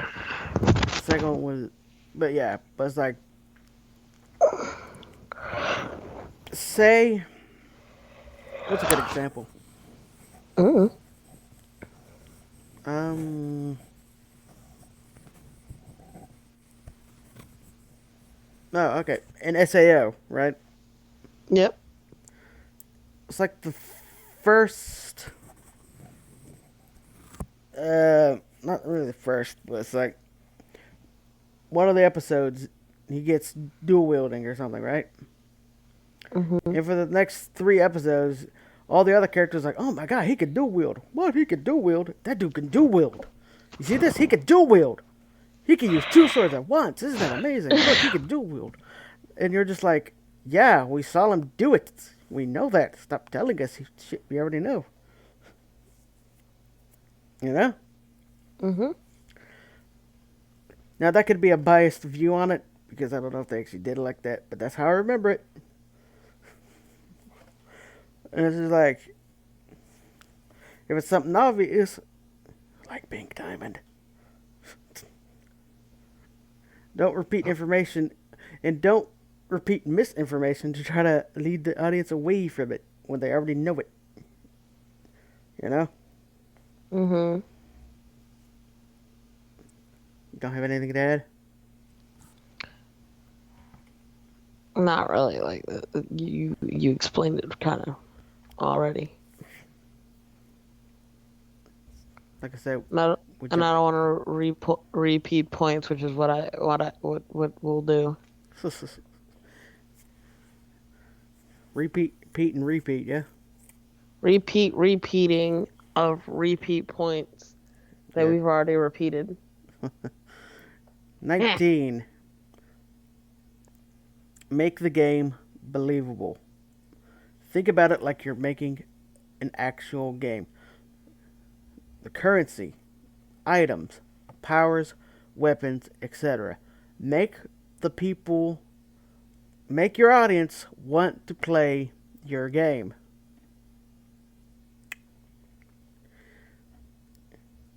Now, there are a few examples that I can go with. Let's start with Sword Art Online. The people who enjoy the series that I know say, yeah, they want to play the game, but they don't want to play the exact game. You know? Yeah. And what they mean by that is, and the biggest issue is the drop down menus. They're like, oh yeah, I'll play the game. I'll play the exact same game as long as they get rid of the menus and change that up. You know? And that Mhm. goes back to the mechanisms of the game. To, I mean, that could be the etc. of it, but it's like, if your game mechanics, like the menus, are trash, it doesn't matter how good the rest of the game is, no one is going to want to play it. Um, and here's another big thing with the sort of online mechanics. To get your health and stuff up, you have to walk around with your health in the red, eh, like Final Fantasy, like the original one. They changed that up like two afterwards, I think. But it's like, who's gonna want to play a game that A, you can't navigate the menus fluidly? You know, you Mhm. have to click, you have to swipe down the drop down, click on another drop down, scroll through that, click on another drop down, scroll through that, and so on and so on. It's disgusting. It's clunky. It's bleh. Yeah. Yep. Now, Clunkiness is never good. clunky. Pulls a pulls a reader right out of the or a viewer right out of the thick of it. Yeah, it pulls the audience out, and it just makes them like rethink their life choices on reading this thing. Now, I want to go back a little bit to number 12, which is don't spoil surprises, and kind of when you're thinking of building the game, um, during the act of any game, there's going to be notifications that pop up when your players are playing it for events or quests, etc. A good way to hint at an upcoming event is through the game mechanics. Say they're in the middle of a fight,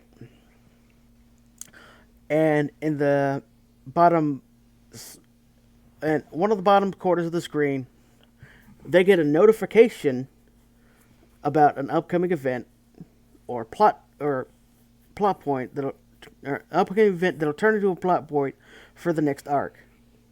Is what I'm trying to say. While you're initially watching the fight, most people are not going to notice that little pop up, And you can actually, with the game's mechanics, have part of the notification blurred out due to the mechanics with perspection or perspective. Like, say you get a notification, you got to turn over to look at the notification to see it, right? Hmm. Because it's a VR game. But when you don't, part of it's blurred out. So they'll see.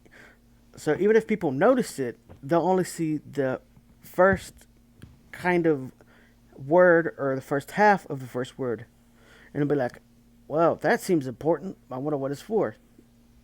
That's a good way not only to hint at upcoming arc, but it also makes your game more believable because that's how a game is going to work. It's going to have notifications. It's going to have these mechanics with it. Okay. Moving on to number 20 because we've already been on that for like 20 minutes. 20. Da-da-da. Yeah. 20. Do not be afraid of blood. It makes a world more realistic, but be careful not to go overboard. Use realistic or semi realistic amounts of blood. A small cut will not give you a gallon of blood, nor will be getting cut in half yield no blood at all. Game or not, blood is a part of life, and it is a part of some games as well. Now, this goes back to the one where it's are your players physically trapped in the game? If they are, then they would bleed. But a lot of people have a subversion to blood, so they don't put it in their stories. And it ends up making it either unrealistic when a person gets cut or chopped in half and there's no blood at all, and then the NPC gets cut up and there's like a frickin' ocean of blood that comes out of nowhere. It doesn't make any sense. If you're gonna have blood for the NPCs, have it for the players. And you have to be realistic with it. Getting a cut down your arm is gonna have the blood spray out like a frickin' water fountain. It's gonna make your arm bleed. That's about it. And the same thing is cutting someone in half.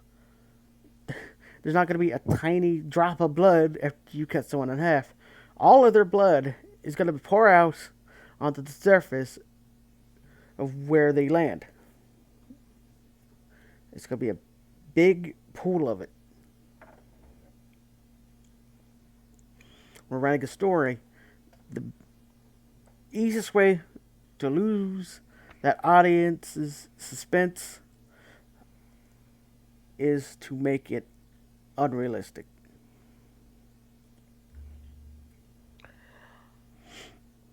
And with that, we talked about last night. If you're punched in the gut, it is realistic for you to throw up blood, have blood come out of your mouth, especially when you are hit with a great amount of force. Yes, if you are hit by a wimpy little punch in the chest, oh no, my chest hurts. But if I punched you and had the force enough to crack a rib, Say that is professional boxer punched you that it has enough force to also cause you to cough up blood.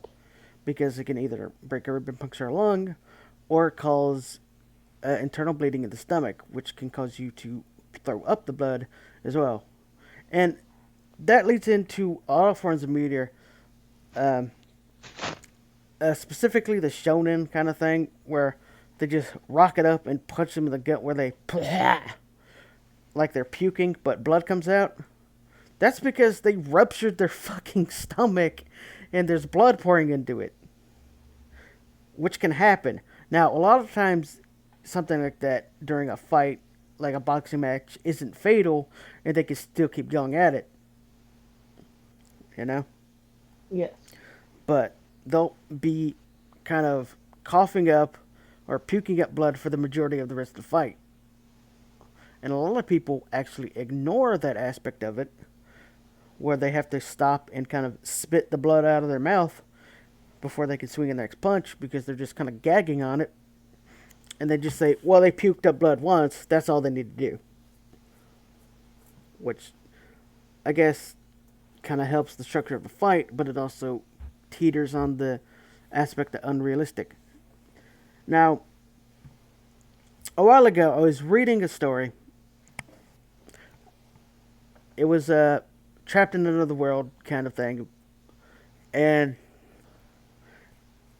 it was teetering to the everything was a dream kind of trope, which is the worst trope you can do. Don't do it unless you really know how to work with it, because that is the hardest trope to do correctly. Just saying that right now. Pro tip: unless you really know how to do the everything was a dream, don't even look at it. Now, when he gets killed in the other world, he wakes up in the real world. Now, the first time he woke up, um, let's see what happened. Okay, he, at the beginning of it, this mysterious creature threw him out of a second-story window, right? Mhm. And I'm like, well, yeah, that's fine. That could put someone in a coma if they hit the right way. When he woke up, he was missing an arm, a leg, and one of his eyes. That is horribly unrealistic. What's this Batman for?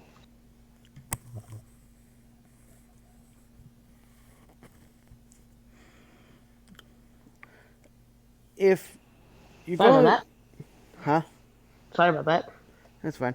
But like I said, that is horribly unrealistic. If you're gonna have one of the main plot points of no, wait, hold on. He wasn't. Yeah, he was. He wasn't missing the eye, but he was like missing a leg, right? The first time Mhm. he was missing his leg, and then the second time he was missing his arm and all that. But if you're falling out of a second story window, I don't care how you land,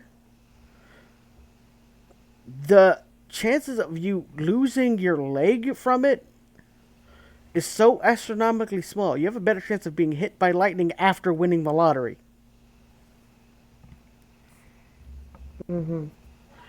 Now, that said, it can really damage a person's knee if they land that way or something. But to have them just in the ICU missing a leg and an eye, because they were missing the eye, you know. Yeah. And then the second time, they were even more messed up. They were missing an arm and all that, right? It's Yeah. unrealistic. But the worst offense in the entire story was the fact that the hospital he was in had no bars on the window. Anyone who has ever been to a hospital with more than one floors know that every floor, whether it be the first floor or the fifth, on a multi-layer hospital will have bars on every window. Unrealistic amounts of blood, unrealistic injuries, and unrealistic environments are a great way to destroy your story's credibility. If you don't know how injuries work, research, research. That's all I can say to all of that. If you have a medical thing in your story, make sure you understand how that medical thing works. Now, moving on to number 21, because we have been on this for way too long, I feel, Yep. is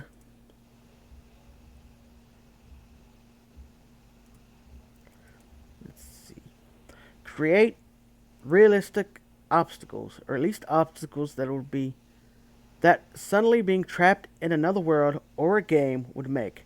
How does the food taste? Would it have a taste? How are the attacks and powers performed? Do the items and menus work the same as they did in the game?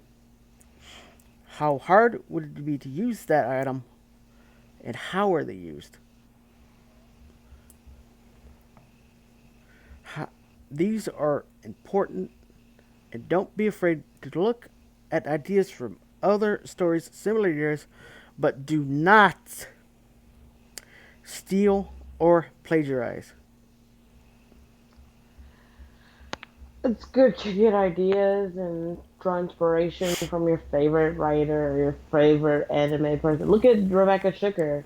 When it comes to Steven Universe and other things she's created, she's drawn inspiration from her favorite animes. Well, actually, Now, that was the writing staff. They snuck in those DBZ hints at no, him. that she quite literally, what is it that She drawed inspiration from Ed and Eddie to create Lars. Oh, crashed. Did I crash or did?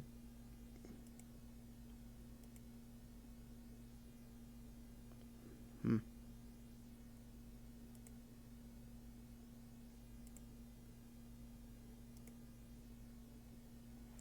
Well then,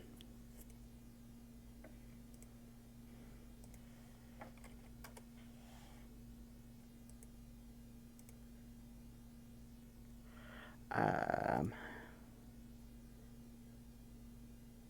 well then,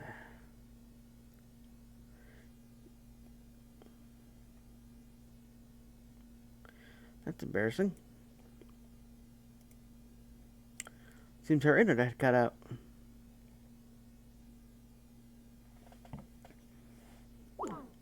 Yep, there it goes.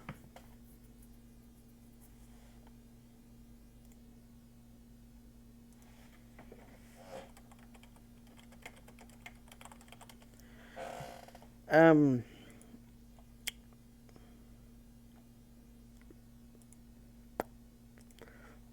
I guess I'll just talk for a little bit until she gets back. A good example would be. Well, that really took the fire out of me. A good example of taking inspiration. Oh, technical difficulties? yeah, it was my end this time. Thank God.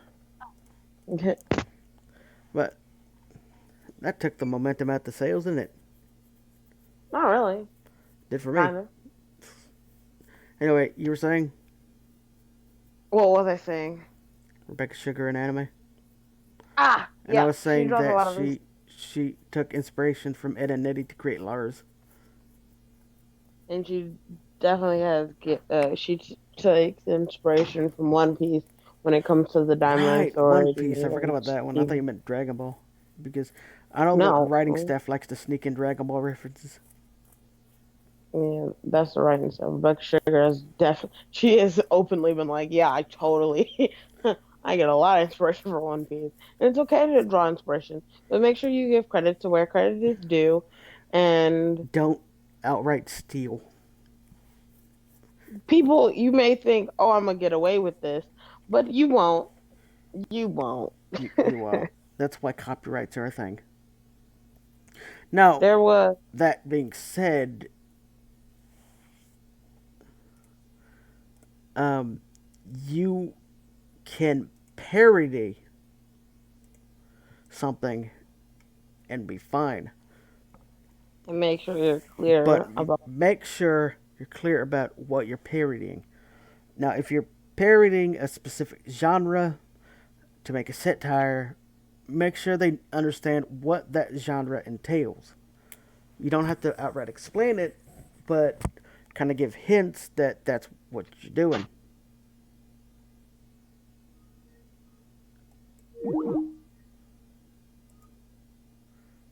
Potato calling over there.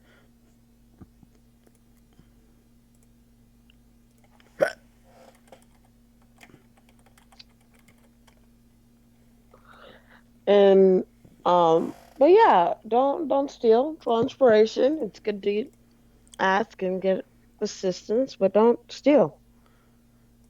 I another thing with the kind of don't steal, don't plagiarize is if you're going to use um, elements from another person's story, ask permission.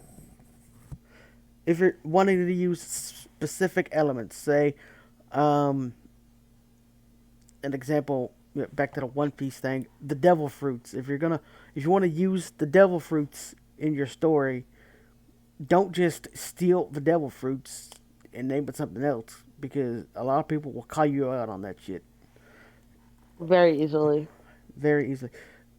Ask, and when it's something like a big corporation, they most likely won't give you permission. And a lot of people go with the well, it's better to ask for forgiveness than permission thing when it comes to giant corporations. But a lot of the times, they could surprise you with how lenient they are. The Minecraft um, Mojang is a very good example of that with their open source modding community thing. A lot of people are like, well, there's no way this large corporation would give anyone permission to actually mod it. And they're like, no, no, go ahead. We would enjoy it. We want to see your creativity as well with all of the aspects of this game. And they're like, oh, shit. Okay, let's do that then.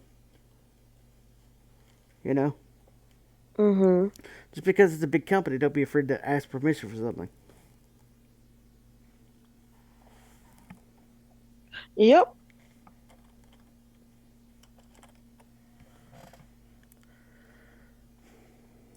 Uh, Another example is official abridged series.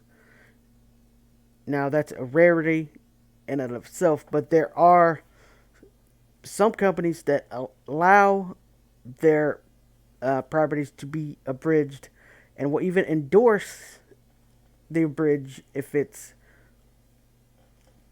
lovingly made and not just a stupid cash grab kind of thing.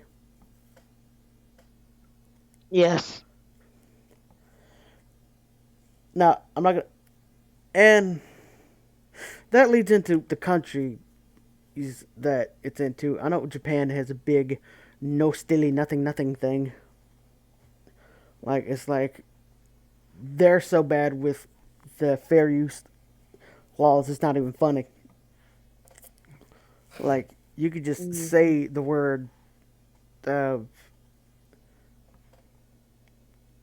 insert anime here, and so and the, They're just like, thank you. they're like, we're taking your revenue now. All revenue? You see all that money you made? You mentioned us. Thank you. You mention our company name. We take all your money. That's racist. We've discussed this. No. I don't care. Bonus rule: don't be too PC. PC is bad. You can be okay. You don't be too PC. PC is bad, but also don't do that. Don't be You don't like blatantly when I do racist a either. Mexican accent. I don't care. I think it's adorable. Moving on. Tip Two. 22. 22. That's what. 22. 21. That's You know 22. what's funny? The 24. 25. Wow. All my 22. SpongeBob lovers will appreciate that one. Yeah. 22. Backstories are important, but be careful not to turn backstory into running exposition. Let it flow naturally and try to keep the narration to a minimum in animation. It's show, don't tell. That rule is specifically for anyone who's trying to make a animation or a or a comic. More so animation because in animation it is a visual medium. You don't want to sit there and have one of your characters standing in place talking for 20 minutes about how good this apple was. That with that also being said, it is very easy to fall into Dialogue is good when needed. Do not over dialogue. That's basically what I just said. I know, but I said it in simpler words. Yeah. Uh, good. The good example is this is again, Log Horizon. 90% of the first season is expositional dialogue, and that's why a lot of people don't like it because, like I said, 90% of it is just talking. It's talking, talking, talking. Now, when they stop talking and let the animation speak for itself, a aka show don't tell, it makes the story flow a lot nicer. And the worst habit I've seen with this is when what they're doing is blatantly obvious, yet they'll have a character narrate over what they're doing. You know? Yeah. Say in the previous scene, they're like, okay, we need you to go here and rescue this person. Okay, that's good. Next scene over, they're summoning a griffin or some sort of flying mount, getting on and flying, and then all of a sudden, one of the characters starts expositing what they're doing. It's like, oh, as we mounted our griffins, we took off for so and so. Now that we were on the griffins, it would take us much shorter time to blah blah blah blah blah blah blah. And it's just like, why did you ruin this beautiful scene of them flying on a fucking griffin? Griffin! That the Why scene did in my brain itself, for a hot second, instead of imagining Griffin as in the mystical, Peter beautiful Griffin. flying creature, Peter Griffin? I I can't unsee that.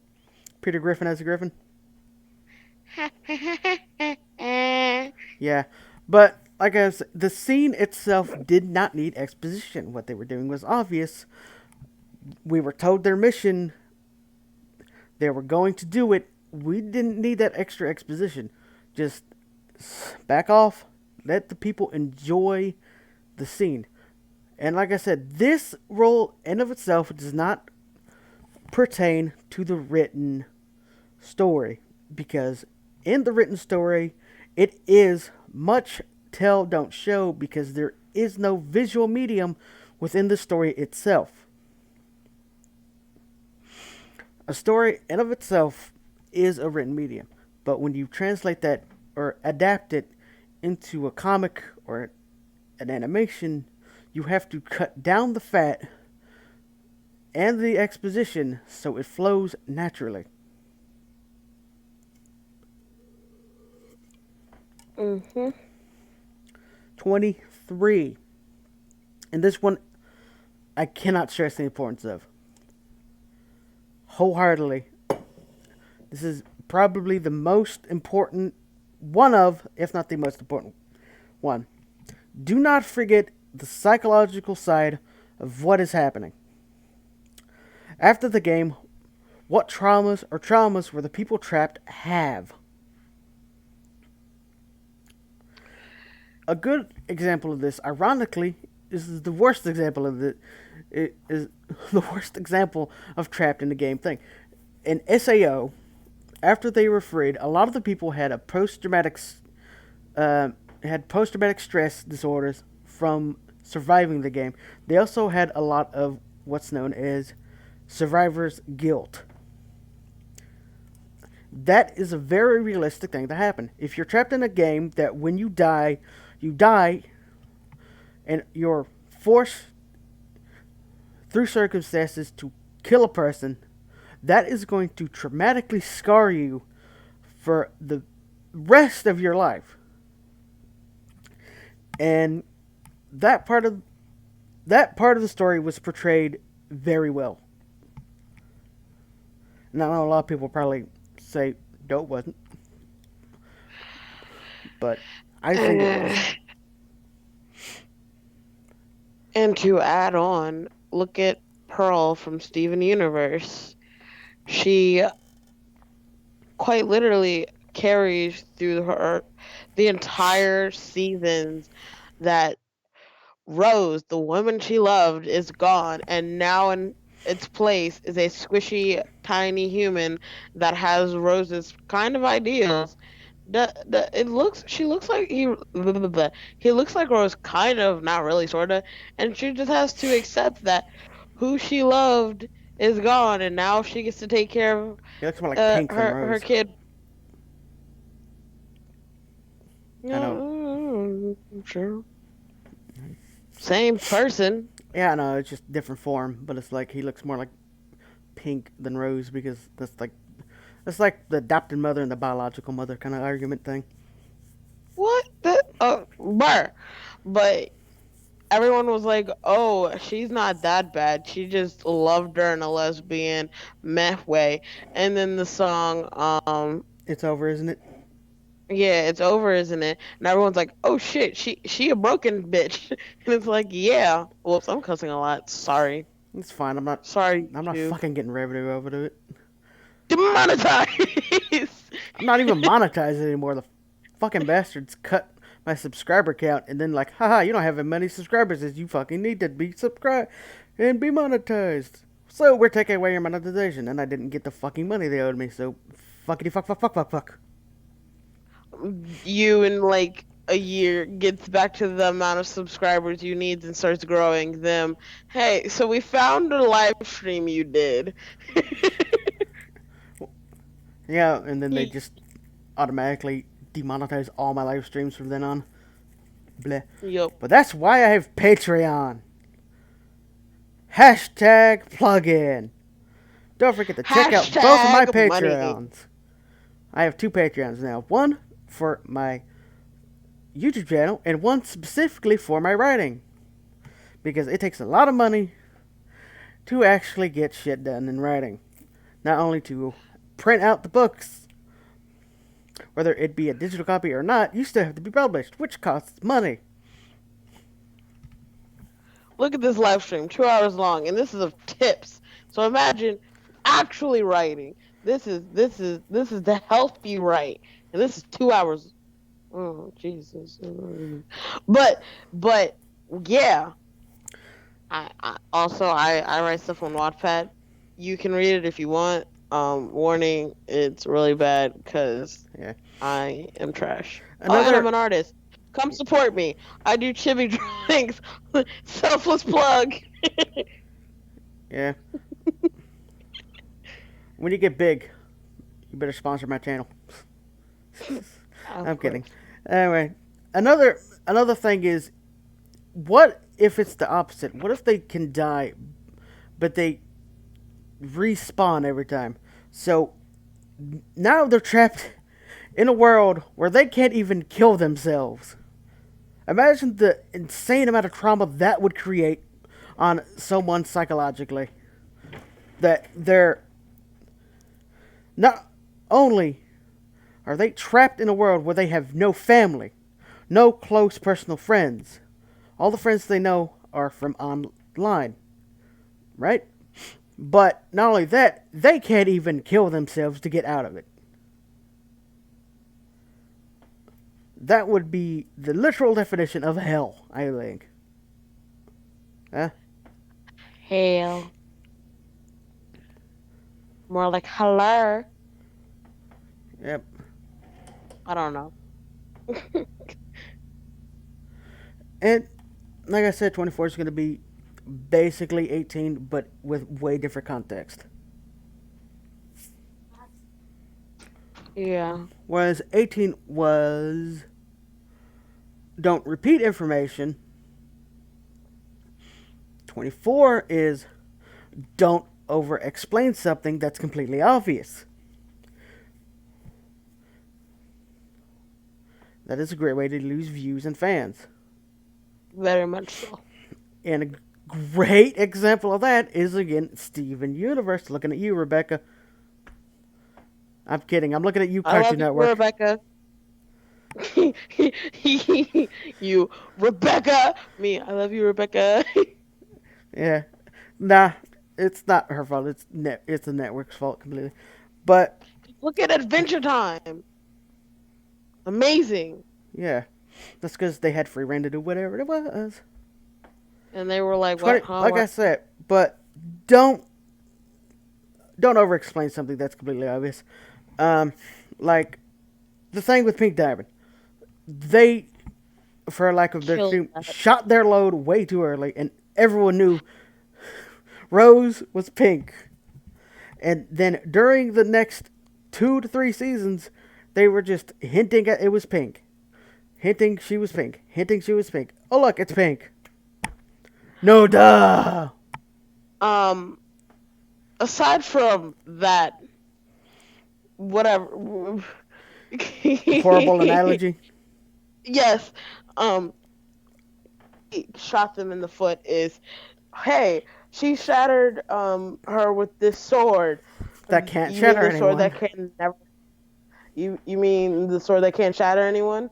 Of course it can shatter someone. Blue snaps a sword in half with her bare fingers at me. Hey, dummies, before you continue fighting, shouldn't you wonder why the sword that you said was able to Shatter kill a diamond would you, snap you like a just broke goddamn toothpick. fingers, you just completely snapped it. You're just like, continue fighting. It's like, oh look at this toothpick. Snap. Kicks the kid who tried to stab you with the toothpick. If you were here in the beginning, we already said spoilers, so you're out of date. Hey, too.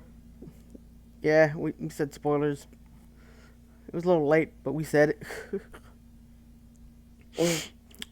Roll 25. Well, not really roll 25, but 25. Never, ever, ever use lines like as you know or as you may know. It is unnatural. It sucks you right out of the story. It sucks the reader right out of the story. And it is disgusting. It is the hallmark of every bad story ever. Me describing myself. But don't do that because you know that kid in science class that was always like, as you already know, and they would just ramble on and you wanted to punch him in the throat. Yeah, you're doing that verbally to your readers when you say, as you know, and they want to punch you in the throat. Now, there is a line. If you want to say a line that's similar to that doesn't make the reader want to snap your fucking hand in half for writing that bullshit, use a line. Use something similar to this, as some of you may know, as some of you may already be aware, as some of you may already know. Something similar to those three. Make it known that not everyone in their group knows this thing. Because when you say something like, as you may know, that directly points out that they're no longer talking to the group that's in front of them, they are talking directly to the audience. And that kills immersion more than anything I can think of. The fact that I'm so heated about it should tell you that. Yep, yep. 26. Be careful You know, of 25. unneeded flashbacks. They can break the flow of a story. Now, going back to what we said earlier about different perspectives, if you do want to reference, uh, let's say they did the flashback 2 episodes ago, and now you want to use it again in this episode, but you don't want to show it again, because as we just said in the tip, you don't want to do that. You don't want to Put repeat it in a scenes. different viewer's perspective. Yeah. Put it from a different eye point of view. Instead The, of it from the protagonist's point of yeah. view, do it from the antagonist's point of view. Yeah. Those three roles combine very closely. Um, the the perspective one, I can't remember it without looking at the moment. I'm But gonna quietly eat some chips. you can't quietly eat chips. Did you Um, hear me eat that chip? yeah.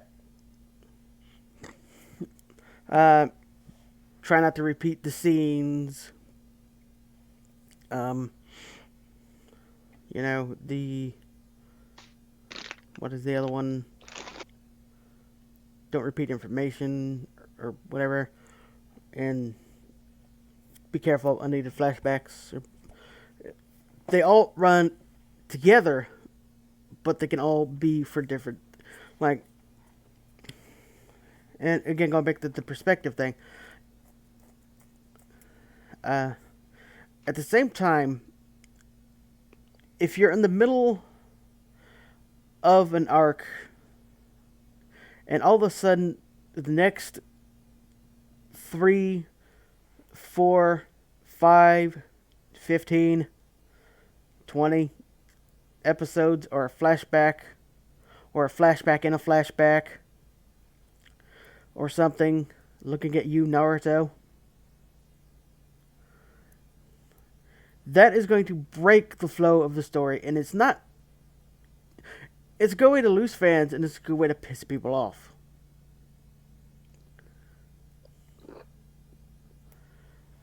Don't use flashbacks like a heroin addict uses the crack pipe. You know? No, I will. Oh, sorry. No, it's your turn. You can go. I will say Phineas and Ferb did do this well in an episode. They had a flashback inside of a flashback, and it was supposed to be crazy, which is what it was. You were like, wait, huh? And they like referenced it later, and it was supposed to be all wacky, and they just like it. It didn't make you not like it because it made sense in the sense that it did make sense. That's like giant floating baby head. Yeah. Another series that's done this to perfection is Ed and Nettie, where they had an episode where um, I want to say Ed started the flashback reel, or it could have been Eddie. Ed or Eddie started. Yeah, it was Eddie who started the flashback reel. Then I think Kevin stole it, putting the flashback in a flashback, and then Johnny 2x4 stole it, and then Ralph stole it, and etc. So at the end of it, they were in a flashback within a flashback within a flashback within a flashback, but it melded together so well, and the fact that the Eds are just fourth wall shattering nutcases just helped it so much, because at the end of it, they were in a blank flashback with no one else, just like, how the fuck do we get back to the cul-de-sac? You know? Yeah. It I'm was, I'm muted so I can shove chips in my mouth. yeah, Well, I'm still here. it's like, moving on. Well, basically, not moving on yet. Basically, it's Inception. So, Da-na-na-na-na-na. that's not Inception. I know. I realized it after I did it, and so we're just gonna move on. 27. Flavor texts are your friend. In games, descriptions are everything. They add to the story and Wait, the nuance. Yes? did you say flavor text? Flavor text. Okay, that's what You I know, thought you said. the flavor text is the text describing an item or a thing inside a video game. Oh, okay. When you're making I a flavor text, I'm just going to read it out and then I'm going to explain it. Flavor texts are your friends. In a game, descriptions are everything. They add to the story and nuance of items and things. In an anime based on the idea of a video game, play with the ideas of flavor text. Be more, make them more than just a part of an item or a character's race. If a character has a description, feel free to make that a plot point later on. Like, if if the race that character is has a certain time for breeding, and they will go wild during that time, make an episode or 2 episodes about it. Do not be afraid to put the boundaries. Now, for those of you who don't know, that's another one that you could use besides the back to 25. For those of you who don't know, instead of as you may know, you know, because it's more Yeah. natural. Like it was so natural, I didn't even notice that I was gazing at the list. I was like, oh, that's another one they could use. But for those of you who don't know, a flavor text is the written description of an item in a game. Say you get a sword, right? You scroll over that sword, it opens a little box, and you read the stats of the sword. It's got 10 speed, 100 attack, etc. And then under that, they'll have a flavor tag. They'll have text describing the backstory of the blade. It's like, this blade was forged so and so years ago and was used by so and so. If you're making a story revolving around a game, the best way to use flavor texts are to play with the idea that they're not just uh, written in by the developers. They have tangible, realistic points in that world. A good example is during the latter half of Log Horizon, one of the items, flavor text, I can't remember what it said, but it was something like if the person didn't kill with it in such and such amount of time, the weapon would kill the user or something, or or or turn on the user or something. And during one of the episodes, the weapon uh, basically took on a mind of its own and tried to kill the user, right? Or do something with it. I'm not going to say what happened. But her partner pushed her out of the way, and all that was left of him afterward was his arm. Mhm. From where he pushed. And it was a huge plot point. I'm not going to say what happened. If you want to know, you could go read it or watch it. It's dubbed, subbed, and it's got a manga and a novel. So I'll say this here now. If you watch anime subbed, you are weak. You mean dubbed? Yes. She only watches Okay. subbed, which is bullcrap. Subtitles are a God given right. Yeah, and so is the right to watch dubbed. Get your dubbed bull out of my face.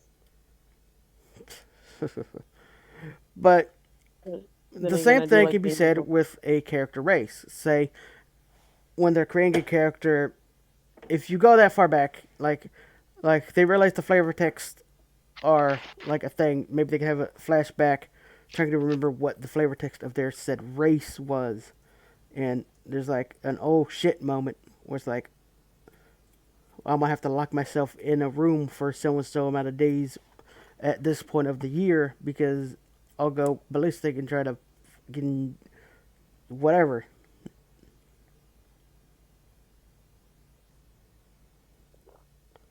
Mhm.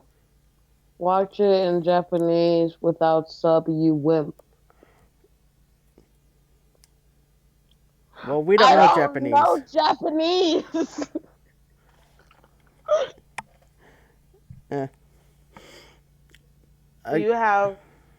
uh, Another plot point could be say um, they're a race that switches genders every so often.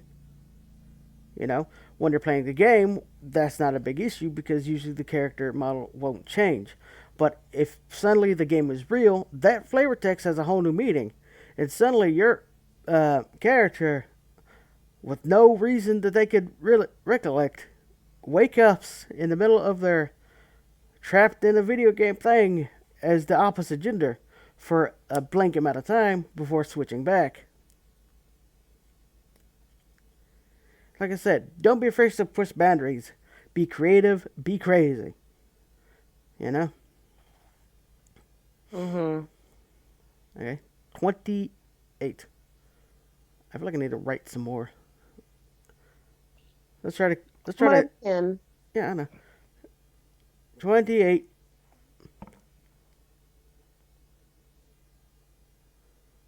Ha, you got called out.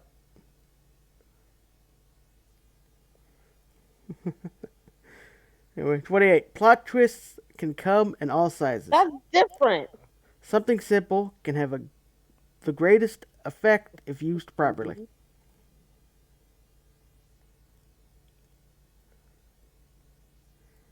Huh? I called potato a weeb. Hmm. Did you hear what I said? Hmm? Plot twists come in all sizes. Something simple can have the greatest effect if used properly. Banana. Turns out she had a penis. How's that something simple? I mean, look at Ryan High School Host Club. It was something simple. She just hadn't told them she was a girl, and then whoop, she's a girl, and it was like whoop whoop. I mean, the fact that couldn't afford the uniform and had to cut her hair kind of was like, it looked like a nerd. It was like, oh, just a You're a nerd. nerd. Not all nerds are dudes, frick. I didn't say all nerds are dudes. I said the predominance of nerds are dudes. Nah. Ha. We're not getting into that argument. But yeah, I get what you mean. That is very true. Don't limit yourself to that. Every single twist and turn has to be something huge. Yeah. That is one of the biggest pitfalls. And If then you it's like you keep gasping and then you run out of places to go. uh, the series that I think encapsulates the always the a series that encapsulates the um, unnecessary big plot twists the most, I think, is Game of Thrones. Because not only was every plot twist supposed to be giant, they overused the same plot twist multiple times. It's like, haha, this guy's gonna be, oh no, he's dead. Yeah. It's just, that was the majority of the series. Like, yeah, this guy would definitely win, and he's dead. Plot twist, he gets killed. Root for this Plot guy. Plot twist, twist. he's dead. He gets killed. Just kidding. He was murdered. Just kidding. He was murdered. Yeah. I hate those shows where they just constantly don't know what they want to do. So they're just like, psych! And it's like, no, that's not how that works. Yeah.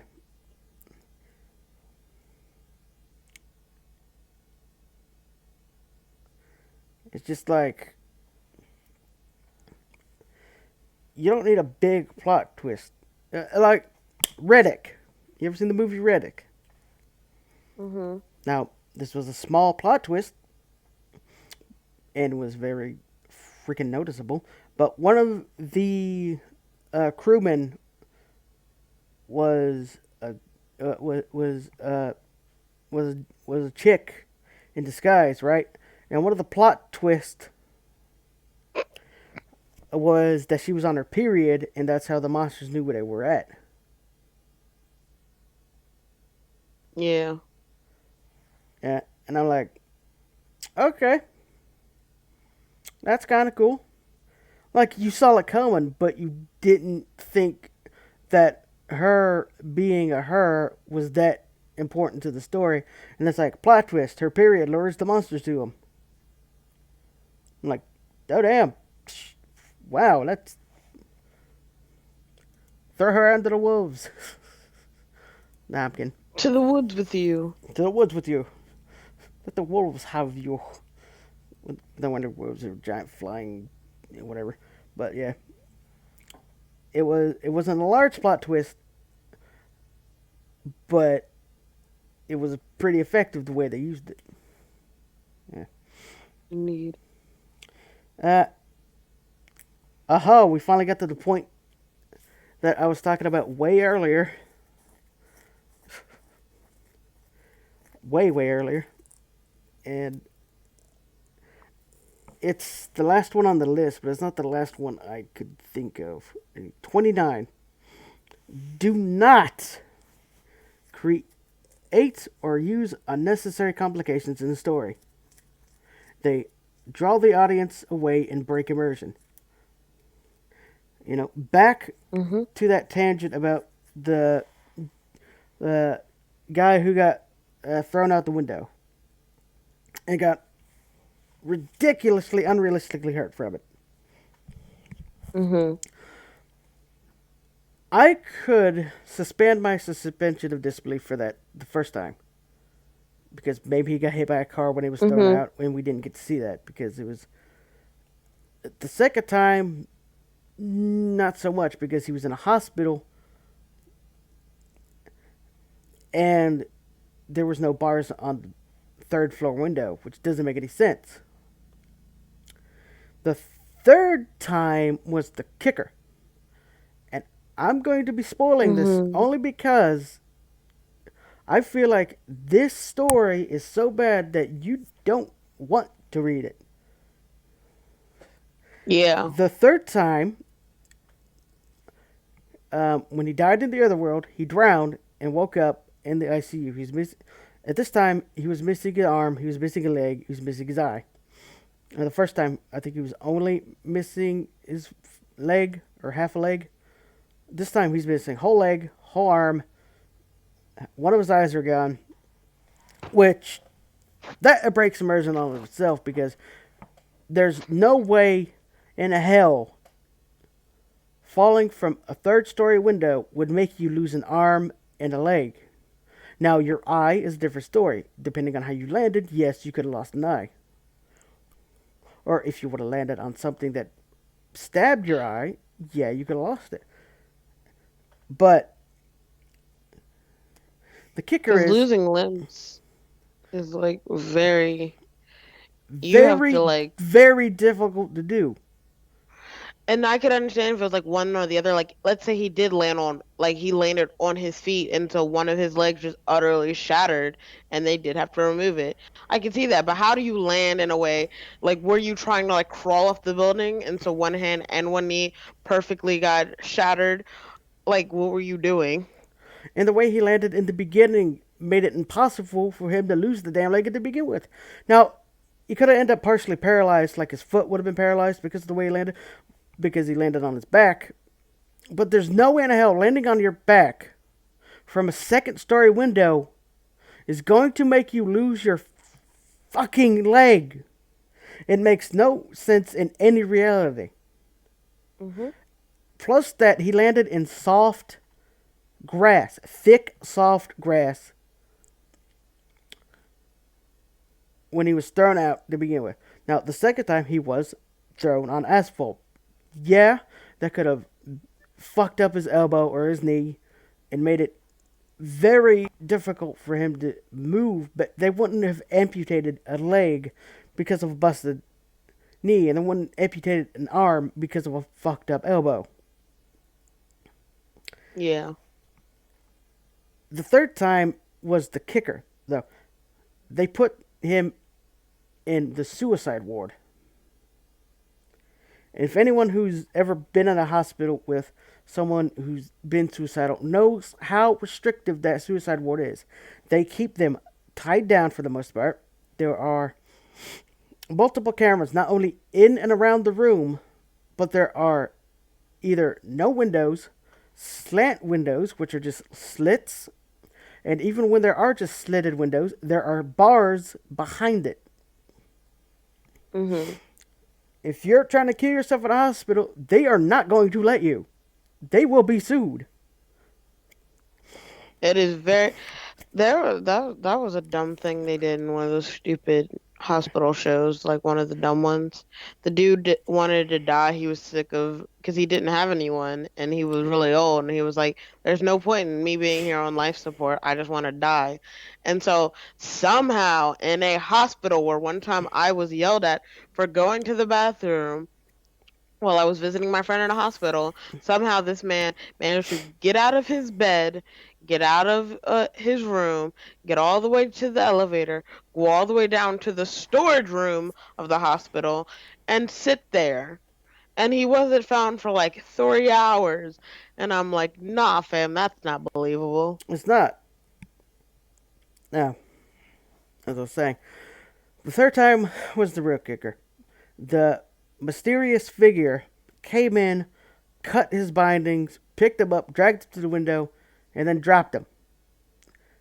Now, this was in the suicide ward. There are, at minimum, guards placed outside the door, listening and watching their every move, right? Now, Mhm. there was two big twists in this thing. There's one, the person that threw him out the window originally was an invisible force. They were an invisible person that only they could see for some reason, right? So Mhm. think about that for a second. This invisible thing cut the bindings, dr- forcibly dragged this person to the window, held them out for minutes, and then dropped them. Hospitals have this thing called security cameras. Mhm. Mhm. This thing that did this would be caught on camera. So the people watching would see a man dragged out. Well, it was a high school student, so they'd see this dragged by the fucking force, levitate in the air, and then fluff. Fluff. It makes no fucking sense why they were even in the suicide ward. They would have been in the protection ward, which is a whole different kettle of fish. Because they have armed guards that stay in the room with the people.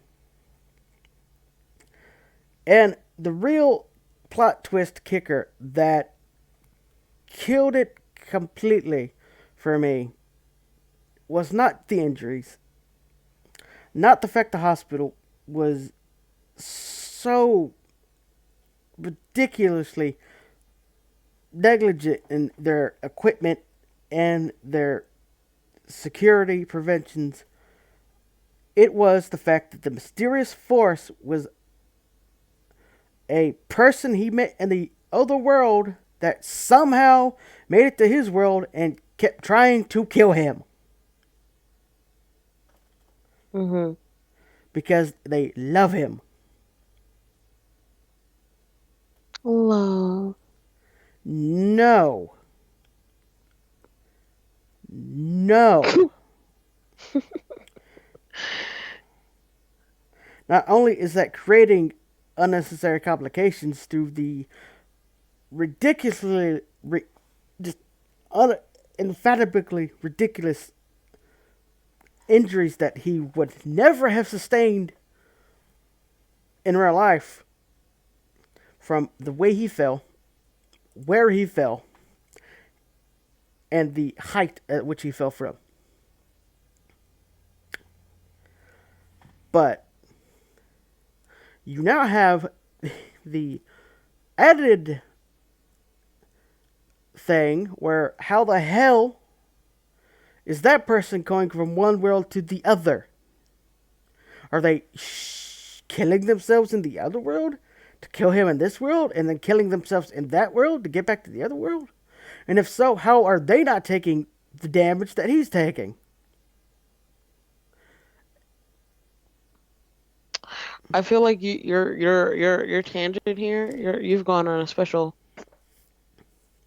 place. The amount of unnecessary bullshit that they added to that story just ruins any immersion that you could ever create. through the telling of the story. You know, Yeah. if you create an obstacle or an unnecessary complication into a story that has no inkling of reason to be there, it's not only the hallmark of a bad story, it is the hallmark of a lazy writer. Mhm. You have anything to add to that?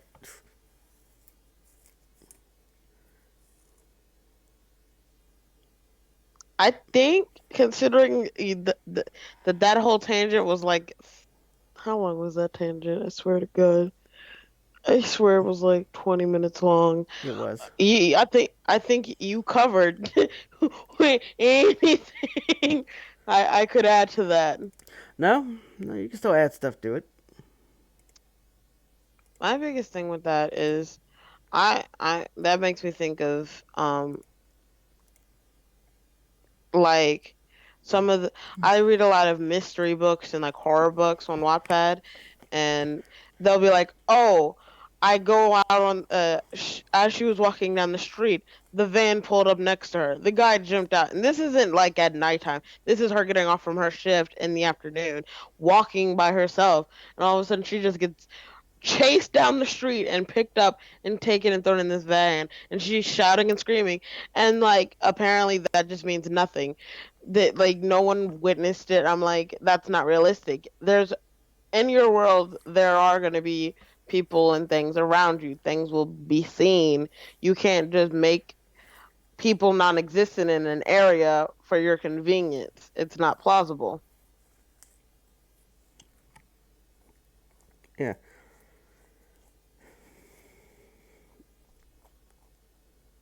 And getting rid of things like security cameras and whatnot from areas that not Would only have it. not only would most likely have it, but some that are legally required to have it for the convenience of your plot is a whole different kettle of fish. Actually, it is a whole different kettle of fish, and it gives me a new one. Ha ha ha ha ha. Yeah. Mhm. Do Running more. yeah, I'm ready to go. Do not. You ready for this one? Uh-huh. Remove elements from your story that leave it For convenience. for convenience. Yes. From well, I should say, do not remove elements from um, one world for convenience. You know, Yeah. say you're starting out on Earth. Don't remove things that Earth has, like security cameras, high traffic areas, etc. Don't make things. Yes, be aware of people and interactions in life, but don't make it impossible.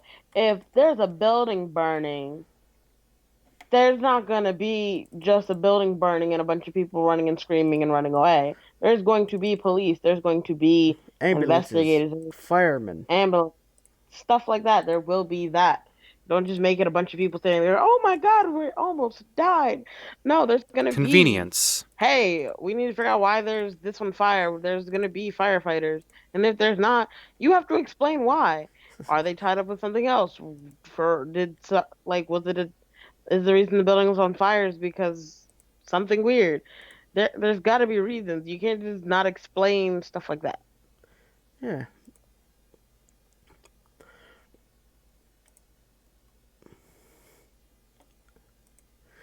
Another kind of, and right now I'm out of kind of written points, but there are a lot of other things that I could get into, and one of them specifically is the I don't want to say the power of convenience, but the mistreatment of convenience. also known as the Deus ex machina. You know, Mhm. if you've written yourself into a wall where someone is gonna die, no matter what you do not pull out a Deus ex machina just to save the character. If you, and I know this is a kind of, um, how do you call it? Mhm. This is a kind of weird thing to say because a lot, and it goes back to the beware of plot armor. Yeah. A lot of the time, when you're running into plot armor in Deus Ex Machina, it's not for the convenience of the story, it's for the convenience of the writer. It's because they forgot a plot element at a part, or they realize that, oh no, there's no way for them to get out of this realistically. If you've written it, Yeah. if you've written it to a way that they can't get out of it realistically, then it's better to have it end realistically than to pull something out of your ass. If that means having someone die, then that's how the world works. That's how the world works. And if you're doing it in a kind of this kind of scenario where they're trapped in a game and they could respawn, it kind of makes it easier on the writer because, well, they'll just die then, you know? But if you're doing Mhm. it on like something like the Sword Online, where if they die, they die, then it's like, and you realize that you've written it to where that, well, shit, one of your people are gonna die, and you don't want to go back and write the last 8 chapters. So it's like, they have something that they can blah blah blah or whatever. If you don't want to do the Yeah. work, just let them die. Yeah. Don't pull something out of your ass and shout, "I am creative." Oh, we were under severe thunderstorm warning, and they went to the pool. Well then, sucks for them, I guess. Especially considering my dad was trying to yell at me about it. You hear anything about that? What I just said? I agree. You just, I agree. I can I word? Okay.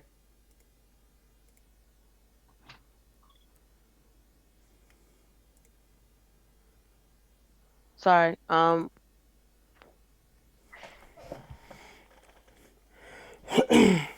Waiting for your word.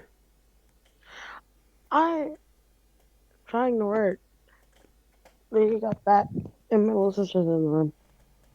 Hmm. Um, but yeah, Chip. Oh,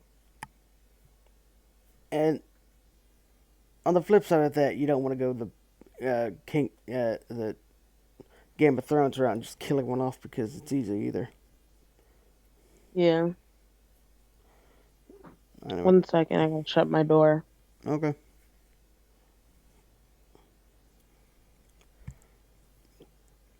There are many small ways to improve your writing, and there are many big ways to improve it. I think one of the best small ways you can improve your writing is, Ugh, I'm back. yeah, welcome back. Anyway, I think the one of the best ways to improve your writing is just to, read and watch things. You know, Yeah, if you're wanting to write white, bleh, getting tongue tied because I ran out of shit to drink. If you're if you're going to write something you have no experience in, then go experience it. And I'm not saying jump into another world or some shit. But like, if you're gonna write something that involves magic and whatnot, go play a video game that has magic and whatnot, or go read someone else's book that has a similar kind of theme or or uh, or it's under the same genre of what you're wanting to write. Yeah, I prefer horror because I feel like horror is nice because it has so many places it can go, and I feel that um anything fantasy. Whereas if you do just like a soft book that just has a normal everyday baseline and it's just trying to make you relate to characters, it's a lot easier to fall into pit holes. And if you are just being creative and expressing yourself and going off into making new worlds and new things, and it's a lot more plot holes you can fall into with becoming just redundant and boring with, oh, and then I met her and fell in love.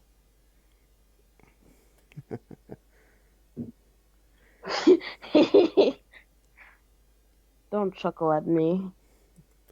I'm not trying to, I guess. But It is 7 o'clock. We started this at 4, my dad, my dude, my love.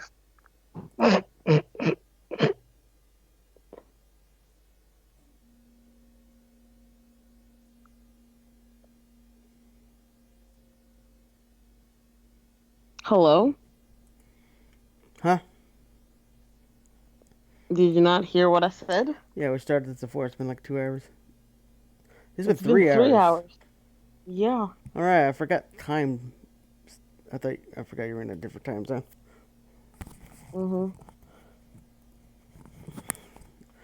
Um, real quick, I want to go over the biggest, well, one of the most important general rules for writing. I probably I want to go. I want to do I want to make this a series. You know, like a live stream series. I want to do maybe weekly. But I want to go over the biggest or most important rule, general rule for writing. You know, Mhm. Yeah. do you know what that rule is? Love what you do. Yep. If you want, if you want to write, you have you have to have fun with it. You don't necessarily have to love writing, but you at least have to have fun while you're doing it. You have to have some passion for it, some desire to do it. You can't just do it because, oh, I think I could make money doing this. No, if you're gonna do writing, don't do it just to make money. Do it because you enjoy the art What and I the craft. said. Oh my god, you heard what I said. I'm gonna fight you. What? That's what I said, and you said no. It's doing it not for the money, but for the craft. And I'm like, that's what I said. Yeah, I know. I just said it in a different way. I will karate chop you. She won't. She'll try and she'll miss. Anyway, Oh, by the way, since this is the internet and I can be someone different, I am 6 foot tall. cool.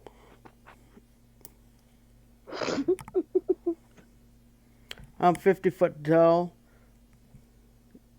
Stop it! You're creating an impossible illusion. I'm 15 foot tall, and I am a dragon. What is up? I'm kidding. Stop.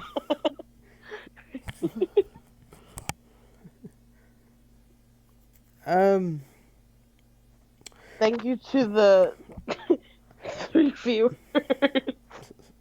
but it's like here's that's just a rule of life, really. Uh-huh. And Whatever you do, enjoy what you do it, and don't do it for monetary gain. Do it because you enjoy it. Otherwise, you will hate your life. yeah, it's like a wise man once says: if you love your work, Yeah, if you love your job, you never work a day in your life. Yeah, that's the phrase. Okay, now we're getting into weird. I want to be like sing like a good night song. Like, We're gonna not sing, and we're gonna say thank y'all for watching. let me do the dumb things I want to do. I will gag So you. long, farewell, Avitas, and good night. No. What's I'm that wheezing. from? The Sound of Music. Oh, right. I used to go to plays. I used to be cultured. Yep. And now you're not. Anyway. Anyway, I hope you had fun. We had fun making it. I'm definitely Thank you all gonna for try to watching. make this a weekly series. If you like this, like and subscribe.